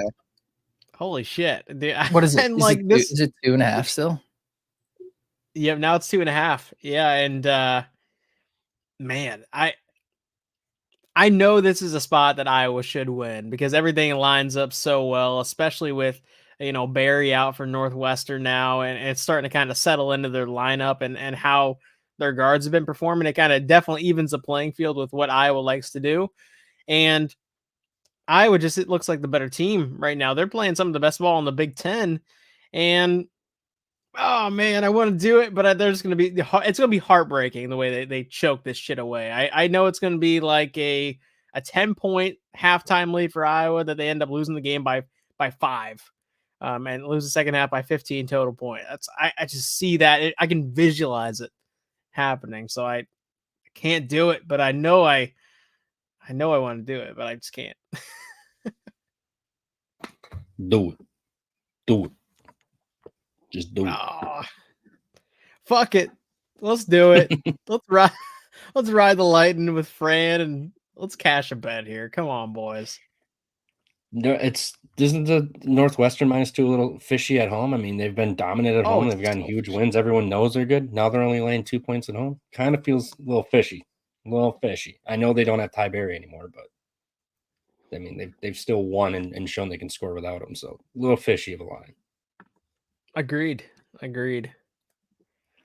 Yeah. Did we talk about the West Virginia game at all? No, but I'd love to because I almost bet Texas Tech. All right. I was looking at West Virginia +3 last night. I landed on RaeQuan Battle over 17.5 points. This guy's been fucking nuts lately. Texas Tech's allowing 35% from 3. Battle's gone in his last 5 games. He's got 32 attempts and he's 15 of 32 from the 3-point land. He's gone over this number in 4 of the last 5. He's averaging 21.5 in the last 5 games. Iowa State held him to 9. That was the one time in the last 5 he didn't score 18 plus. Excuse me. In conference play, Battle's getting 19 points a game, rounded up, and he's gone over 17.5 in 4 of the 7 at home. West Virginia's been playing faster lately. 74.3 possessions in the last 3. When they average a little under 71. Texas Tech 72 possessions per when they're averaging about 69. So both teams are playing a little fast. Texas Tech on the road, they're not as good. Their defense has been a little suspect, and this is just a weird travel spot for them. West Virginia is always weird. RaeQuan Battle is the what's the word I'm looking for? Is the engine that keeps them going. I can't think of the analogy, but it's a little engine that could. The little engine that could. He's a little engine that could for that team. He gets them going. So I think RaeQuan at home against Texas. Texas Tech did just get fucking embarrassed by Texas at home. But now you're going to travel in this weird spot. I think RaeQuan Battle can keep doing what he's doing and help push West Virginia to win. I think they're going to win the game too. I think the line's kind of telling you that it keeps dropping towards it. So give me RaeQuan Battle over 17.5. So what if Texas Tech just plays a box and 1 on RaeQuan Battle? That's literally all you need to do to beat West Virginia is just take out fucking RaeQuan. But I will say that dude is a hooper though. Like the shots he was making against Kansas State, I mean that's some shit like nobody can emulate. And nobody can really defend because the second he rolls off a ball screen, if he's getting the ball with just a pocket, he's gonna be able to drill it. Like that's gonna be the same percentage look as him just kind of standing behind the 3-point line with nobody in his face. And so, yeah, I mean, I think Raekwon is always going to be able to get his, and that's just kind of how this team lives and dies of whether or not he's actually making his shots, because Kirk Risa is a turnover machine. The dude is cheeks. I fucking hate watching him play basketball. And he's honestly the reason why they lost last year against Princeton, Arizona. That is, it's just that he's a walking detriment, and he thinks he's something that he's not with all this like ball handling shit. Where Raekwon Battle's making all these crazy shots at the end of Kansas State, and Kirk Reese is like, you know what? Let me ISO this possession all the way down to 5 seconds. What are we doing? Like, they should have beat Kansas State in regulation, but yeah, don't even get me started on that guy. I don't want to ever. He shouldn't be on any team at this level. I agree. I don't know why the fuck they were so happy when he was coming to West Virginia, because I thought he was ass at Arizona. And I think he's kind of backed that up. Like, he's nothing special, to be honest. Like, yeah, he had a ton of points in that game. So if you're just like box score watching, like you probably thought he did pretty good, but like this motherfucker took 20 shots against Kansas State. Like, Kirk Reese should not be taking 20 shots ever. Yeah. But yeah, I don't know. I almost laid it with Texas Tech last night. Now it's a -1.5. 1.5? Yeah. No. Yeah, it's another telling on the line. ESPN, but I see 2. I see 2 -105 for West Virginia +2. So yeah, there's guess -1.5 around. on ESPN for the score if you're in Canada. But yeah, I see mostly 2s, 1.5, some 1.5s. I don't know. I'm fucking obsessed with road teams for some reason, which is always never good in college. But like, I don't know. Well, like, you know, to be fair, I do think it's like a trend where the beginning part of the season, betting on the road team is going to get you in hot water a lot, because the perception is that some teams are just way, way better than other teams that they're playing. And so you want to take the road team, which looks like the better side. But like this late in the season, people start to really kind of understand after the whole month of January and whole month of February that home teams and that those environments carry weight. And then it almost kind of flips where like home teams just kind of start to get overvalued, and betting on the road team does carry a little bit more inherent value for you. Yeah. Like if this was at Texas Tech, like it'd probably be what, like 4.5, 5. Like, oh, this maybe would probably 7.5, be like 6.5, 7. Yeah, you think even higher. West Virginia on the road is dog shit. Like, see, it's because I wouldn't even think about betting that. Like 7 would be crazy in my eyes, but Kansas, like what? Kansas State 1.5 against them. How much? Yep. Kansas State laid 9.5. So I imagine Texas Tech's probably going to be closer to 10, 10.5 then. Yeah, and going back to the point, 9.5 on the road. Oh no, West Virginia's on the road. Sorry, West Virginia was on the road. Yep, my fault. Yep. And again, 9.5, 10. That's a tough line to lay. Yeah. Dude, I was so pissed. I had West Virginia first half of that game. Holy fuck, I was ready to throw a remote through my TV in that second half. I was like, they're going to win this fucking game. Are you kidding me? I was so triggered. I was so triggered. Oh, man. Kansas State couldn't miss that first half. It was like, all right, we're just going to go fucking splash. Fucking another 3. That game was a great game, but man, I was just punching air that whole second half. Well, hey, let's talk about this Alabama game. I was going to say we'll get into. I'm chomping at the bit. Dude. I see it just ticked up to 4. Oh yeah, I know this line movement. I'm sorry if you're kind of catching this late. I got Alabama's -2.5 at -106 last night on FanDuel, and this is my biggest bet of the day. This is the bet I feel most confident about. This will be my leg in our parlay, just taking the money line, but I think Alabama is about to pour it on Tennessee. I don't buy into this Tennessee team at all. Like Dalton Knecht, good player. Like he's a really quality guy, quality shot maker, and just a kind of a consistency dude, but he is not some superior athlete. And he's also just kind of a whatever when teams are actually in his face pressuring him. And luckily there are some good complementary pieces on this Tennessee team, and they're well coached, but from a talent standpoint, I think they're kind of fraudulent, and they don't really excite me just based on their skill level. So I know that they're getting a crazy billing. That's a crazy take to some of you guys, I'm sure, but I think Alabama is about to whoop their ass in this game. I think there's a lot of people backing you with this one for sure. Yeah, I mean, fuck, I agree. I stayed off of it. I think I'm gonna stay off of it too now if it's up to 4. But yeah, I think this is a smash spot for him. I'll be rooting and I'll be watching. Yeah, Bama is going to absolutely fuck up Tennessee. Tennessee is going to get lit up on the 3-point ball here. If I can find my fucking notes. Holy shit. Yeah, Tennessee's giving up 38% of their opponents' points are coming from 3-point land. Tennessee's towards the bottom of the country for road 3-point percentage of points they give up, too.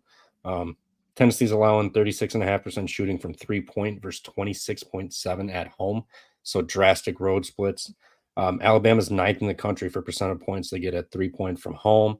Tennessee fouls a ton. Bama shoots over 80% at the line. Bama's got an 1.5-inch height advantage on average. I think Bama just lights up Tennessee today from 3. I think we're going to see a lot of points here. Dalton Knecht can easily go for fucking 32 on this defense. I'm not going to doubt it, but Bama's going to put up points at home today. It's just what they do. They followed up 100-point games with 90, 100-point games again this year. I think they just score buckets because Knecht's going to have to be on the floor with the offense that Alabama has. They're going to need to make sure he's on the floor so that they can respond and make sure they have a guy who can get a bucket when they need one if they get into a little bit of trouble with a scoring drought here. So the total 171.5. Holy fuck, that's high as shit, but we've seen them just cash all year. I mean, what was that Tennessee one? 170, or last year or week, the Kentucky game was like 174. It was fucking 117 to 95. I mean, it's going to be points. Points. Don't hate the over, but I like backing Bama here with the offensive advantage being at home, the shooting 80.5% from free throw. You're scoring at will from 3-point land where Tennessee gives it up. So give me Bama. Sounds like a squad right here. Yeah, and tell me, like, if you're in a firefight, which we both think that this game is going to be high scoring, do you want Nate Oates or do you want Rick Barnes? I mean, like, seriously, this is how Mark.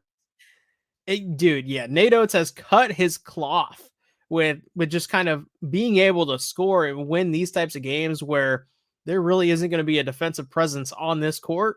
Man, it's kind of like Fran McCaffrey going up against, trying to think, some of these firefights we've seen over the years with them, like Michigan or, some of these crazy offenses that don't play defense. Fran McCaffrey has always done so well in those ball games, especially in non-con play. But the second somebody actually starts to D up his guards, that's where issues come. And that's why I faded the shit out of Alabama last year when they played San Diego State. But yeah, I think that this is just a smash spot for Alabama. Yeah, especially at home. Is this their last home game? I think it is. I think they have one more actually. But regardless, I don't give a shit. It's going to be points, and I think Alabama is going to be the team that's going to be giving us majority of those points today too. I think this will probably be like a 7, 8, 9-point win for Tennessee. I think it'll be or Bama. It'll be within single digits. It'll be within striking distance, but I think Bama's going to end up pulling away here late. I think Rob froze up here. Nope, he's just in a trance right now. Will, I use like BetUS and Bovada. I mean, I could drive up to Green Bay 30 minutes each way and bet at the book, but fuck that. Yeah, that's, I mean, shit today too. Like I'm gonna want to bet more games. So I mean, I'm not gonna drive up there, come back home, drive back again. So I just do offshore. Bovada is the main one I use. They have match pay, so I can, like, long story short, I can find a peer-to-peer match on like Venmo, Cash App, Apple Pay, or whatever, and get the money sent to me versus having to get a check and do all this other bullshit. So I like Bovada. You use match pay with them? I do. Yeah, that's how I do all my shit. Yeah, no fees. Sometimes you'll find a match right away. Sometimes it'll take an hour, but I mean, you're not paying fees. Right. Yeah. So, I mean, yeah, I saw that they had that, but I didn't know how it worked. Yeah, you got to make a match pay account, and then you just like Bovada, you just will, whether you deposit or withdraw, you type in your username for it and the amount, and then it'll take you to an external link on that page, and then you just search until you find a match. You do the trade, and then it'll update in the system and give you or take the credits out of your account. Not bad. Yeah, they have an Oneida casino app, but you have to be on the property to fucking use it. How stupid is that? That How is fucking dumb. It's like, oh, I'm playing blackjack. I don't want to get up. I'm just gonna bet the game from my phone. Useless. Fucking useless. But we're never gonna get DraftKings and shit here either, because the oh, there's Rob back. But we're never gonna get like DraftKings and Barstool and ESPN bet here, because the Native Americans do not want to trade or share that revenue, because it is all theirs. So same thing in they're not Florida, gonna share. brother. Seminoles ain't giving Yep. that shit up. Nope. And I will leave it at that. But yeah, we will not be getting legal books here for at least the next 10, 15 years minimum.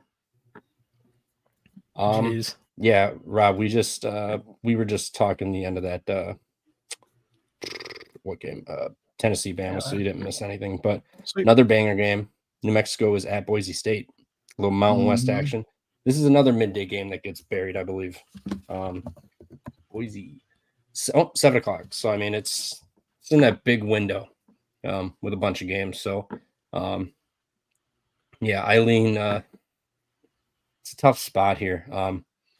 New Mexico's been so bad, but they're desperate now. They got to win. Boise State at home. I think give me Boise. It's the home team. New Mexico, if they're down late by 2-3 points, they're going to foul until the very end and push that over. So I would lean Boise State here. If anything, it's probably a better money line piece to parlay with something than laying 2 possessions, because this is a battle for the Mountain West, and it's going to be New Mexico is going to give you hell. But I lean Boise State in this one at home to get the job done. I am on the over on this one. I missed it when it first opened at 152, but I caught Rivers hanging it still at 152.5 on like FanDuel, and all these other guys had like 154. But yeah, like you said, I think this is going to be a close game. Fits the system. Boise plays slow as shit. New Mexico plays fast as hell. I think we're going to get a ton of extra possessions on the offensive end for both these teams who love the offensive rebound. They're going to keep control of the ball. New Mexico is not going to turn it over. Obviously a high-powered offense. They've, like you said, they've been struggling recently. They fucking lost to Air Force at home. That's fucking embarrassing. And then that had that close one against Colorado State, which is fine. But I think this is, like you said, a big get-up spot for them. I do like New Mexico plus the 4 points as well. I think that's just 2 possessions laying with Boise State. I think New Mexico is the better team. I think their offense is much better. But yeah, I'm just going to play the over. I'm not going to pick a side here. I think 152 is a little bit low. I think we're going to get, close to an 80s type of battle here. And like you said, I think it'll be close enough towards the end of the game that we're going to get some late fouling either way. And I trust both these teams to knock those down.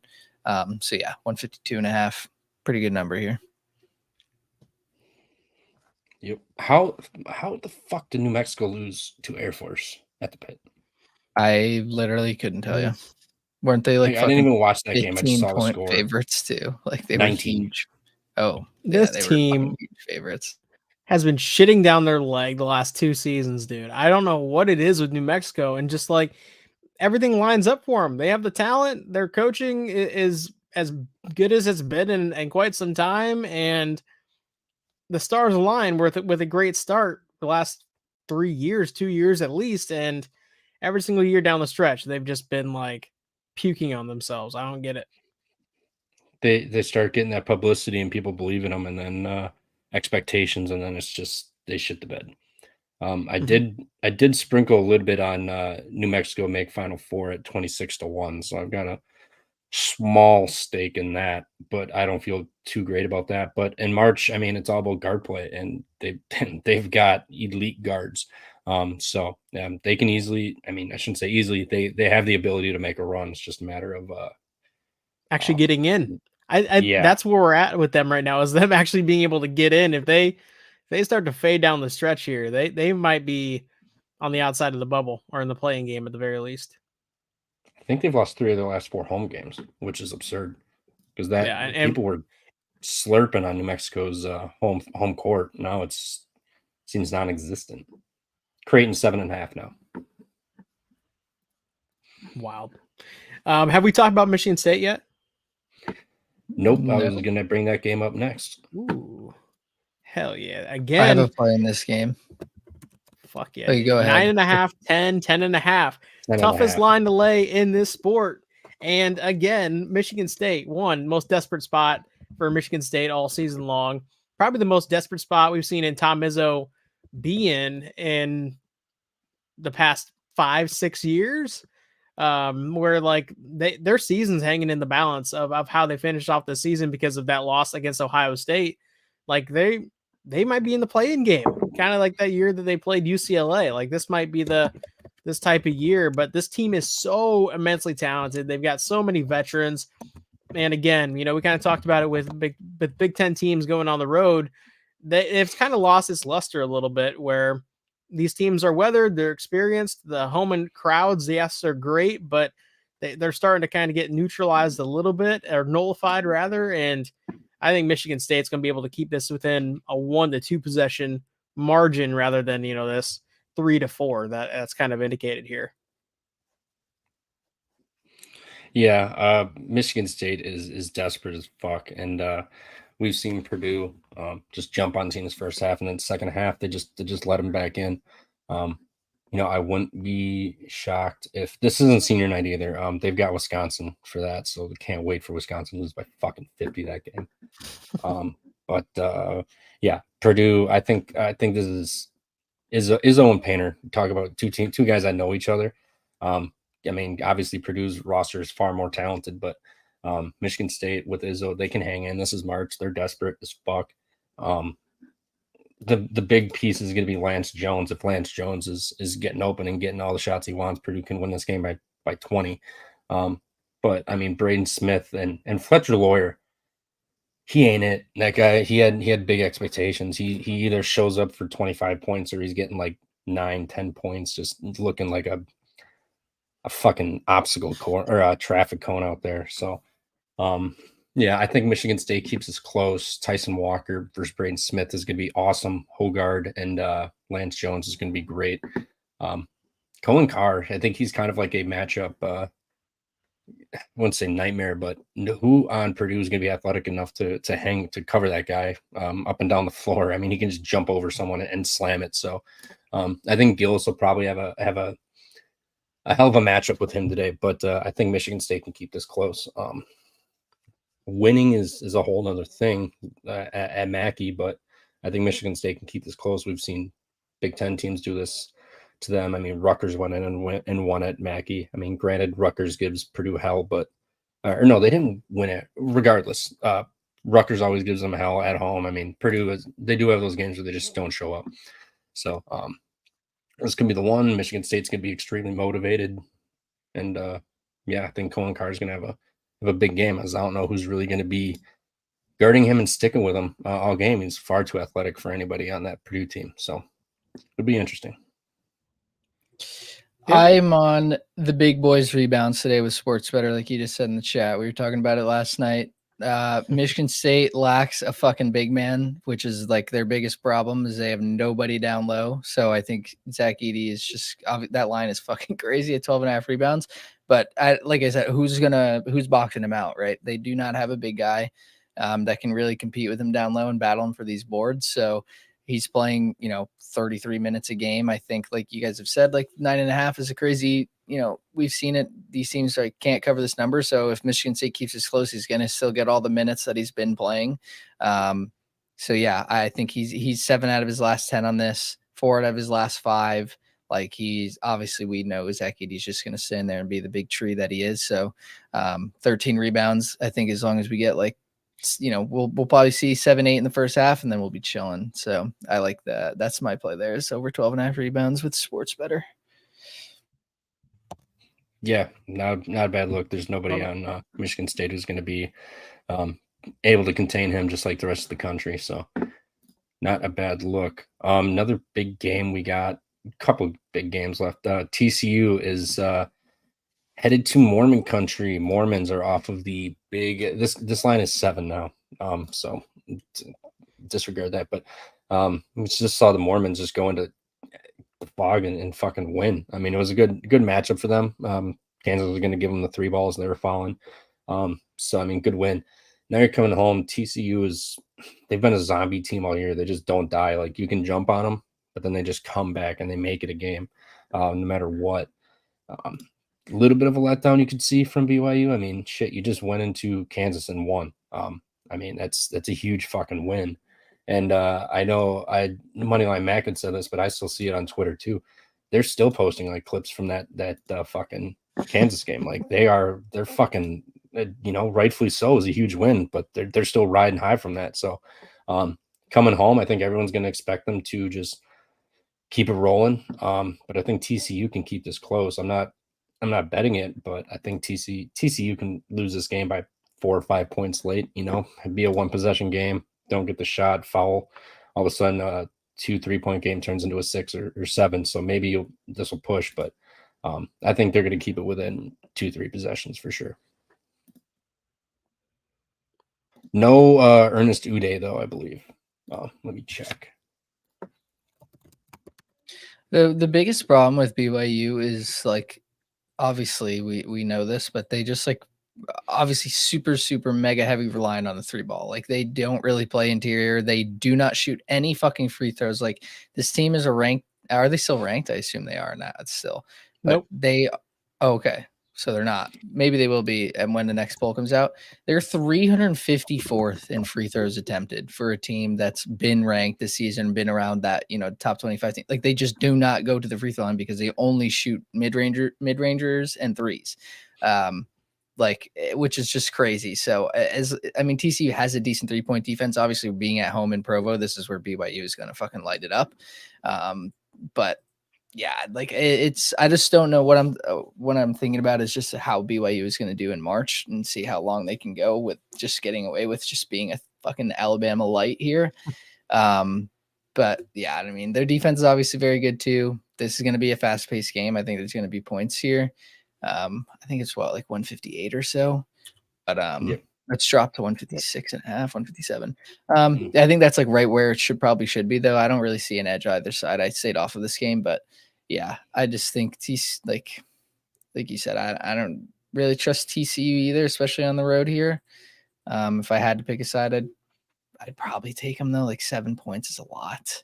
Yeah, especially after beating Kansas on the road. Yeah, like you said, letdown spot, but like we're getting close here to where, like, a lot of these games, like, obviously I think BYU is going to be in no matter what, like, but like these games are definitely going to bump them up. Like, they've had some losses that they need to maybe make up for here. Like TCU, Iowa State are their next 2 games, so those would be huge wins, especially Iowa State's definitely a quad 1 win. So they're going to want to get these under their belt for sure. So we'll see. Yeah, Ernest Uday is still questionable. No news on him. So I guess do with that as information as you want.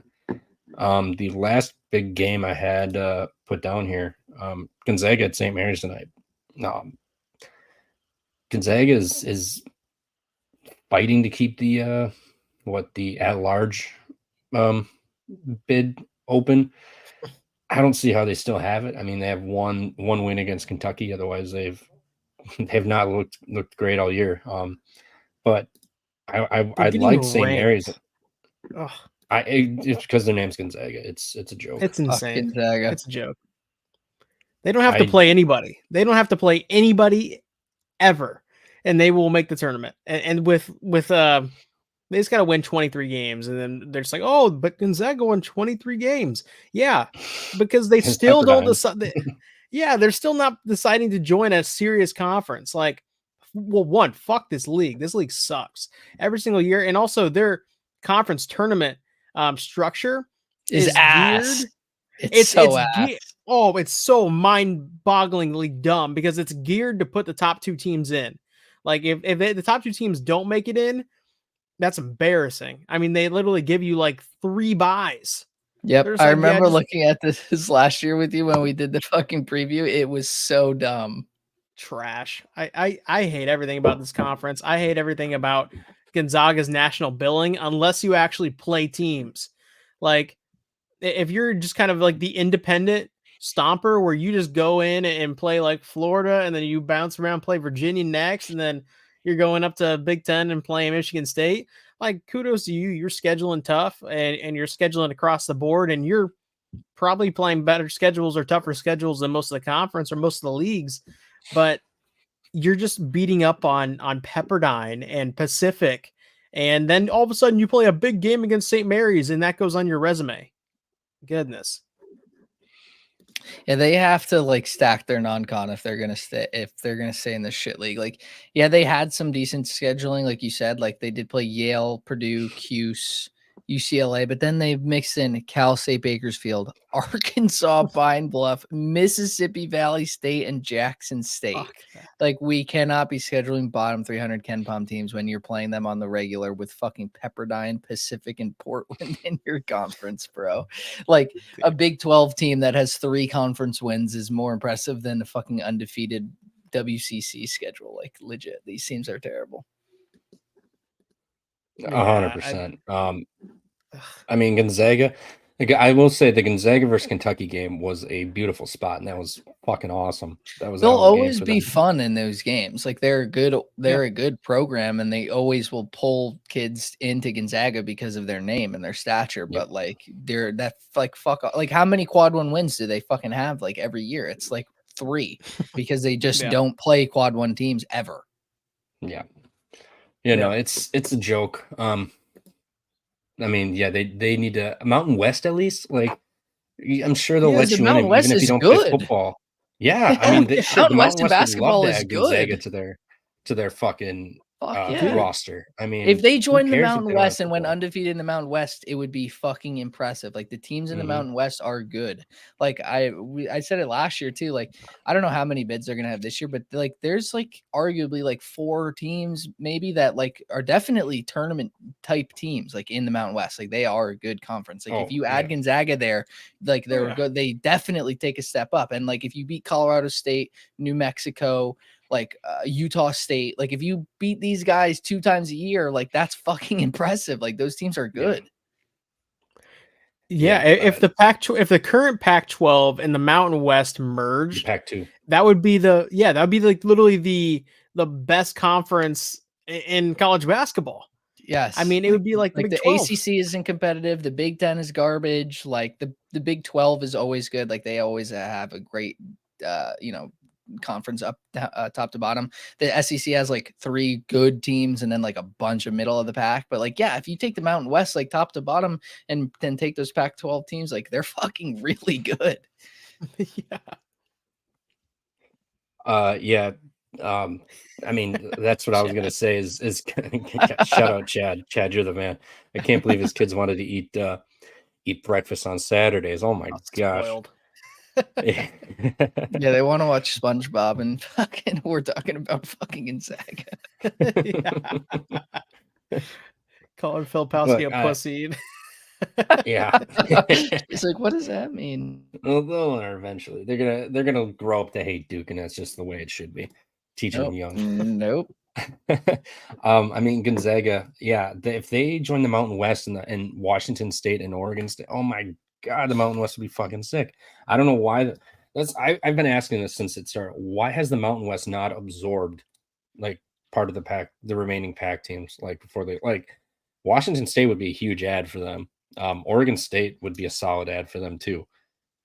That would it would be a dominant West Coast conference, but they Midwest or mountain to West Coast conference, but I don't know why they didn't do it. It sucks, but the Mountain West will still be fine. But man, for our own personal reasons, I would love to see them add those 3 teams. But with all that being said, St. Mary's hasn't moved off of 2.5, and I feel like a lot of people are on them to exert pent up rage and aggression versus Gonzaga that's fucked them over for all these years.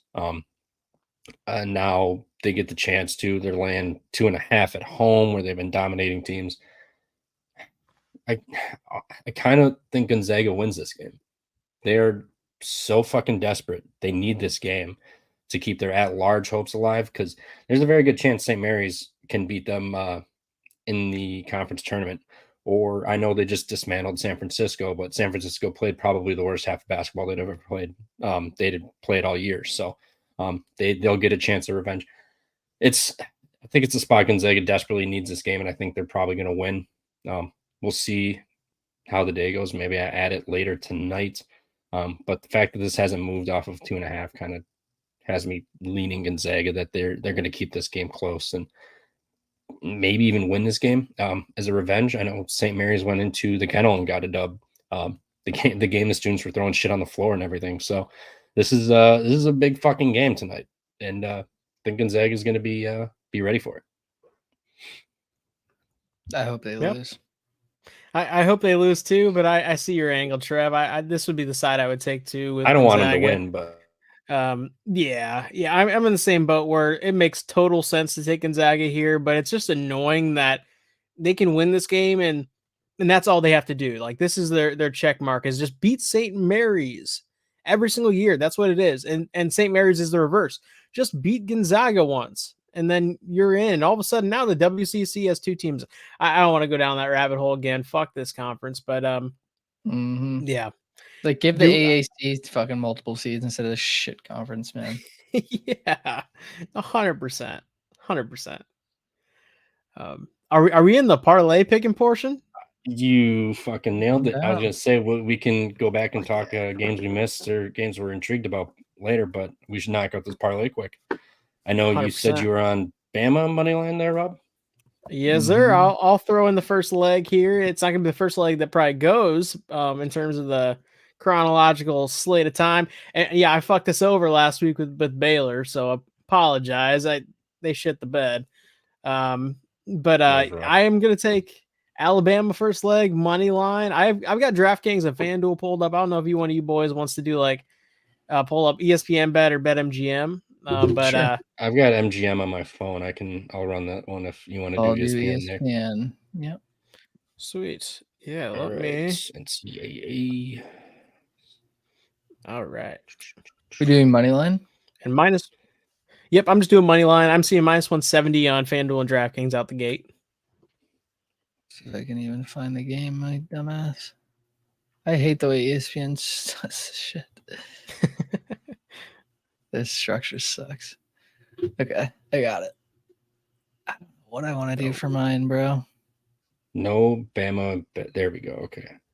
Just gonna say, what the fuck is going on, MGM? I have my favorite team on the card as well again today in Northern Colorado. We do them again. It's either them or the New Mexico Boise State game. Northern Colorado. Let's do the New Mexico Boise over. Although it's probably jumped. It's probably jumped, right? 153.5. I see. What do you have? 154 on DraftKings. Let me check FanDuel. 153.5 on MGM. Yeah. And 154.5 on FanDuel. So DraftKings right now is looking like. Yeah, fuck it. New Mexico Boise State over. Love it. Well, Huff isn't here, and I totally forgot to ask him for his parlay piece. I guess if the chat wants to come up with their favorite play, we could add that. Yeah, I'm down. Majority, whatever gets the most or whatever they agree on, I'm down. Yeah, I'm kind of back and forth. Kind of want to take Creighton, just money line, but that's fucking minus 300. I feel like there's probably a better spot on the board. Let's look here. Ooh, maybe Baylor at home. Fuck, I said I won't bet them anymore. You're gonna make me sit through this Indian burial ground game. They just sold last week. Fuck them, dude. Right when I said that, I'm like, "Are you fucking nuts?" I don't want to watch that shit camera, man. Fuck that. Yeah, shit. Maybe Central Florida, UCF here. Like it a lot. Oh, another weird line. Why is East Tennessee State plus 1.5 against Greensboro? Hasn't moved. Hasn't moved. You know what game we didn't talk about? That's a Charlotte's minus 5 line. Yep. Oh Bet it, yeah, man. dude, Charlotte's gonna win that shit. That could be a parlay piece, Charlotte money I line. was But I was just gonna say, hold on. but Missouri Ole Miss, we just overlooked Dude, that fuck fucking Missouri. game, dude. I Oh bet yeah, Ole they Miss. were Ole Miss, -1. Missouri's Ole Miss is -1. Ole Miss is on my card. Missouri fucking sucks, man. Dude, the books gotta are win pointing a one. gun. The Mm-mm. books are pointing a gun at anybody who takes Ole Miss and just saying, "Do it, Me. do it." Yeah. And they I did pull it the to me. trigger the second you place the bet. Yep.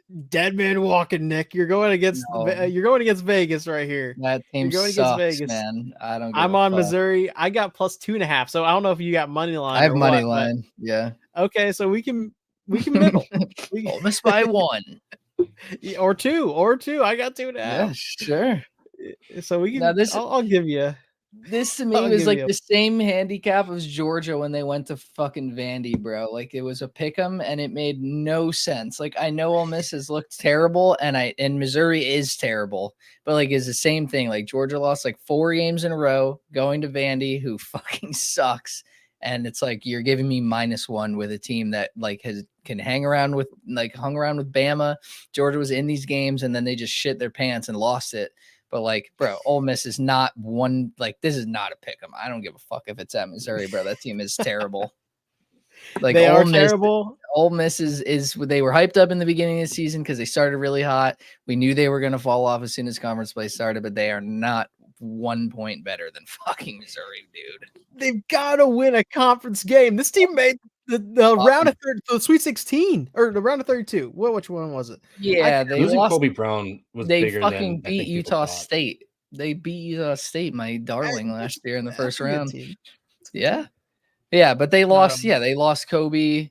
They lost a lot of pieces from that team. Like this is not even close to the same team. They suck. Fair. I think I know what my play is going to be actually for my parlay. I get it. It makes no sense. Like the line should not be like this. But again, I've seen it before too, where this, like I said, that same in the same conference, the line made no fucking sense. And it's just like if you put the cheese there, I'm gonna fucking take it. Like I didn't even look into anything. I saw that line and said I'm taking all this. I think my leg for the money line for the parlay is going to be Missouri. I'm just Careful, you're a Nick's head snapped around so fast. I think I got whiplash, dude. Jesus Christ! Holy shit! Love it. Are you fucking kidding me? Fuck that game. I don't care if you bet it. That should not go in the parlay. That team sucks, bro. Oh no! That team Are sucks. who do we are we taking UCF there, Trev? Yeah, UCF or Charlotte money line. Trying to decide what I like a little more. Charlotte's already up to 5. Like that's just getting steamed to shit. Yeah, I'm afraid I'm gonna have to take South Florida at 5. Yeah, give me. You know what? I'm gonna add. Let's add in UCF plus 4. You have the best line at Bovada for USF. What the fuck, man? Yeah, It's dude, still just 4.5 come in on the over to the Eagles. offshore. ESPN bet has UCF 3.5 even money or 4.5 -120. What should I put in here? I can't take 4. They don't want me to push. Should I just do 4.5 -120? For who? For you, UCF. They have 3.5 even money, 4.5 -120. So I'm getting a weird spot here. That's I don't know. For the parlay, We just don't need take the the 3.5 is get off the -110 hook. on. yeah, we'll take the 4.5. Then. Yeah. Okay. And then do we want to just kind of squad lock Charlotte money line? Is that what we want to do for a fourth leg? Because I know Trev and I are liking that one, but I don't know about you, Nick. We can do that or Chad G. I don't mind that Vermont money line at home against Lowell. Yeah, they're 6-point favorites. Okay. That game. Vermont. So we got Bama money line, the over in whatever you call it, Boise State for Nick. Yeah. Yep. Let's see if I can get the. I don't know how to spread. I don't know how to. Okay, fuck MGM. We're just gonna do the +3.5. I'm seeing on there. And then what was the last one? Charlotte money line. No, Vermont I like. Oh, or I Charlotte. can't I don't care. I'll Yeah, flip a coin. Let's do flip a coin. yeah, let's flip a coin. I can't find Vermont All on right. DraftKings. I don't know if it's a poll or what. Heads is Charlotte, and tails will be Vermont. Tails never fails. It's heads. Fuck. Charlotte.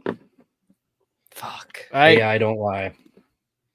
All right. So we got, just to round it out, we got Alabama money line, the over of 153.5, New Mexico and Boise State, and UCF +4 and Charlotte money line. Is that what we're staring at? Yeah, I got UCF 694 on MGM. I have 695 on ESPN. Okay, +761 on FanDuel What? and Jesus. +744 on DraftKings. Jesus Christ. 744. Holy They're shit. giving like an extra 70 cents on FanDuel. What the fuck? Damn. Yeah. Dude, FanDuel, I think, had our parlays last 2 weeks. Mm-hmm. I see why they get all the lotto picks from these boys on Twitter. Yeah. FanDuel's Yep. fucking rich. That's why, because they fucking know that people are betting these dumbass Holy parlays. fuck. They're just actually sucking everyone's money. Dude. Bovada +575. What? Dog, Oh my god. Oh Those my money god. lines are juiced. Disgusting. Holy fuck. It's actually like $2 off of the Holy FanDuel shit. price. Yeah, and actually, hold on. So UCF, That's hilarious. I will say +3.5 is what FanDuel. Oh has shit, at. I had the wrong thing. Hold on. I had Iowa State money line.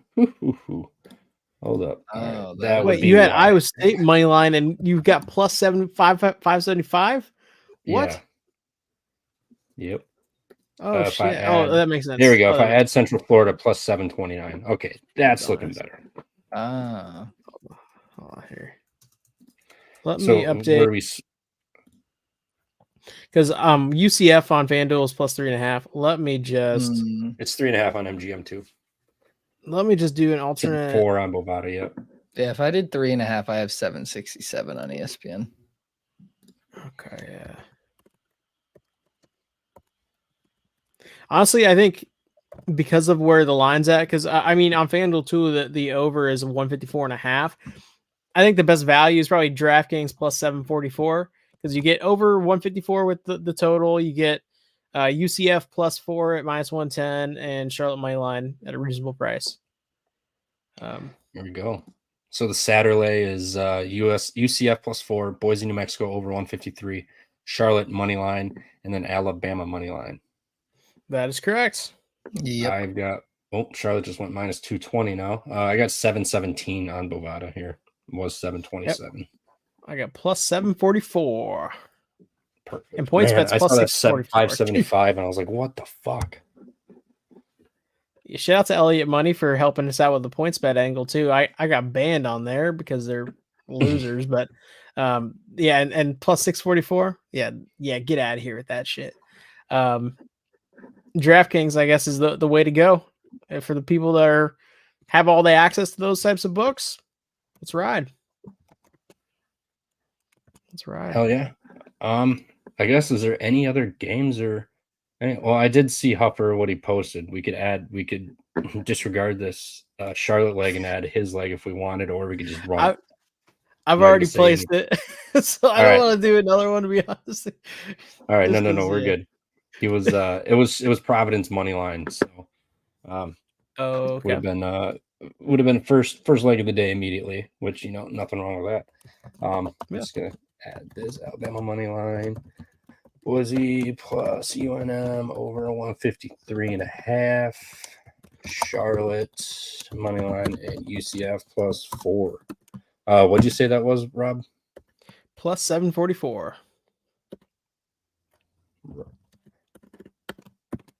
+744 on DK or FanDuel. Yep.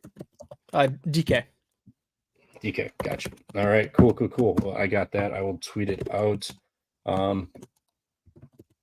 Yeah, it's been a good show again, guys. I think this is the last mega show before conference tourneys and whatnot. Next week I could be a believe little that's less. the case.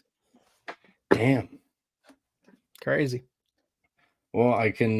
We'll be here doing shows and whatnot for the conference tournaments. Probably breaking them down that week. We got that lull. We'll probably do a couple streams and break down some futures and teams we're looking at and whatnot. But yeah, it's been a fun show. Appreciate it, Rob, for joining us. And Of course. yeah, I think we're all gonna win everything today. We ain't fucking losing. Love it. Let's make some All money, right, boys. Chad, Elliot, Will, Clark, B Stinks. Who else was in here? I think it was it. Just Simon was in here. Shout out Simon. Yeah, you guys are awesome. Thanks for showing up, Lane.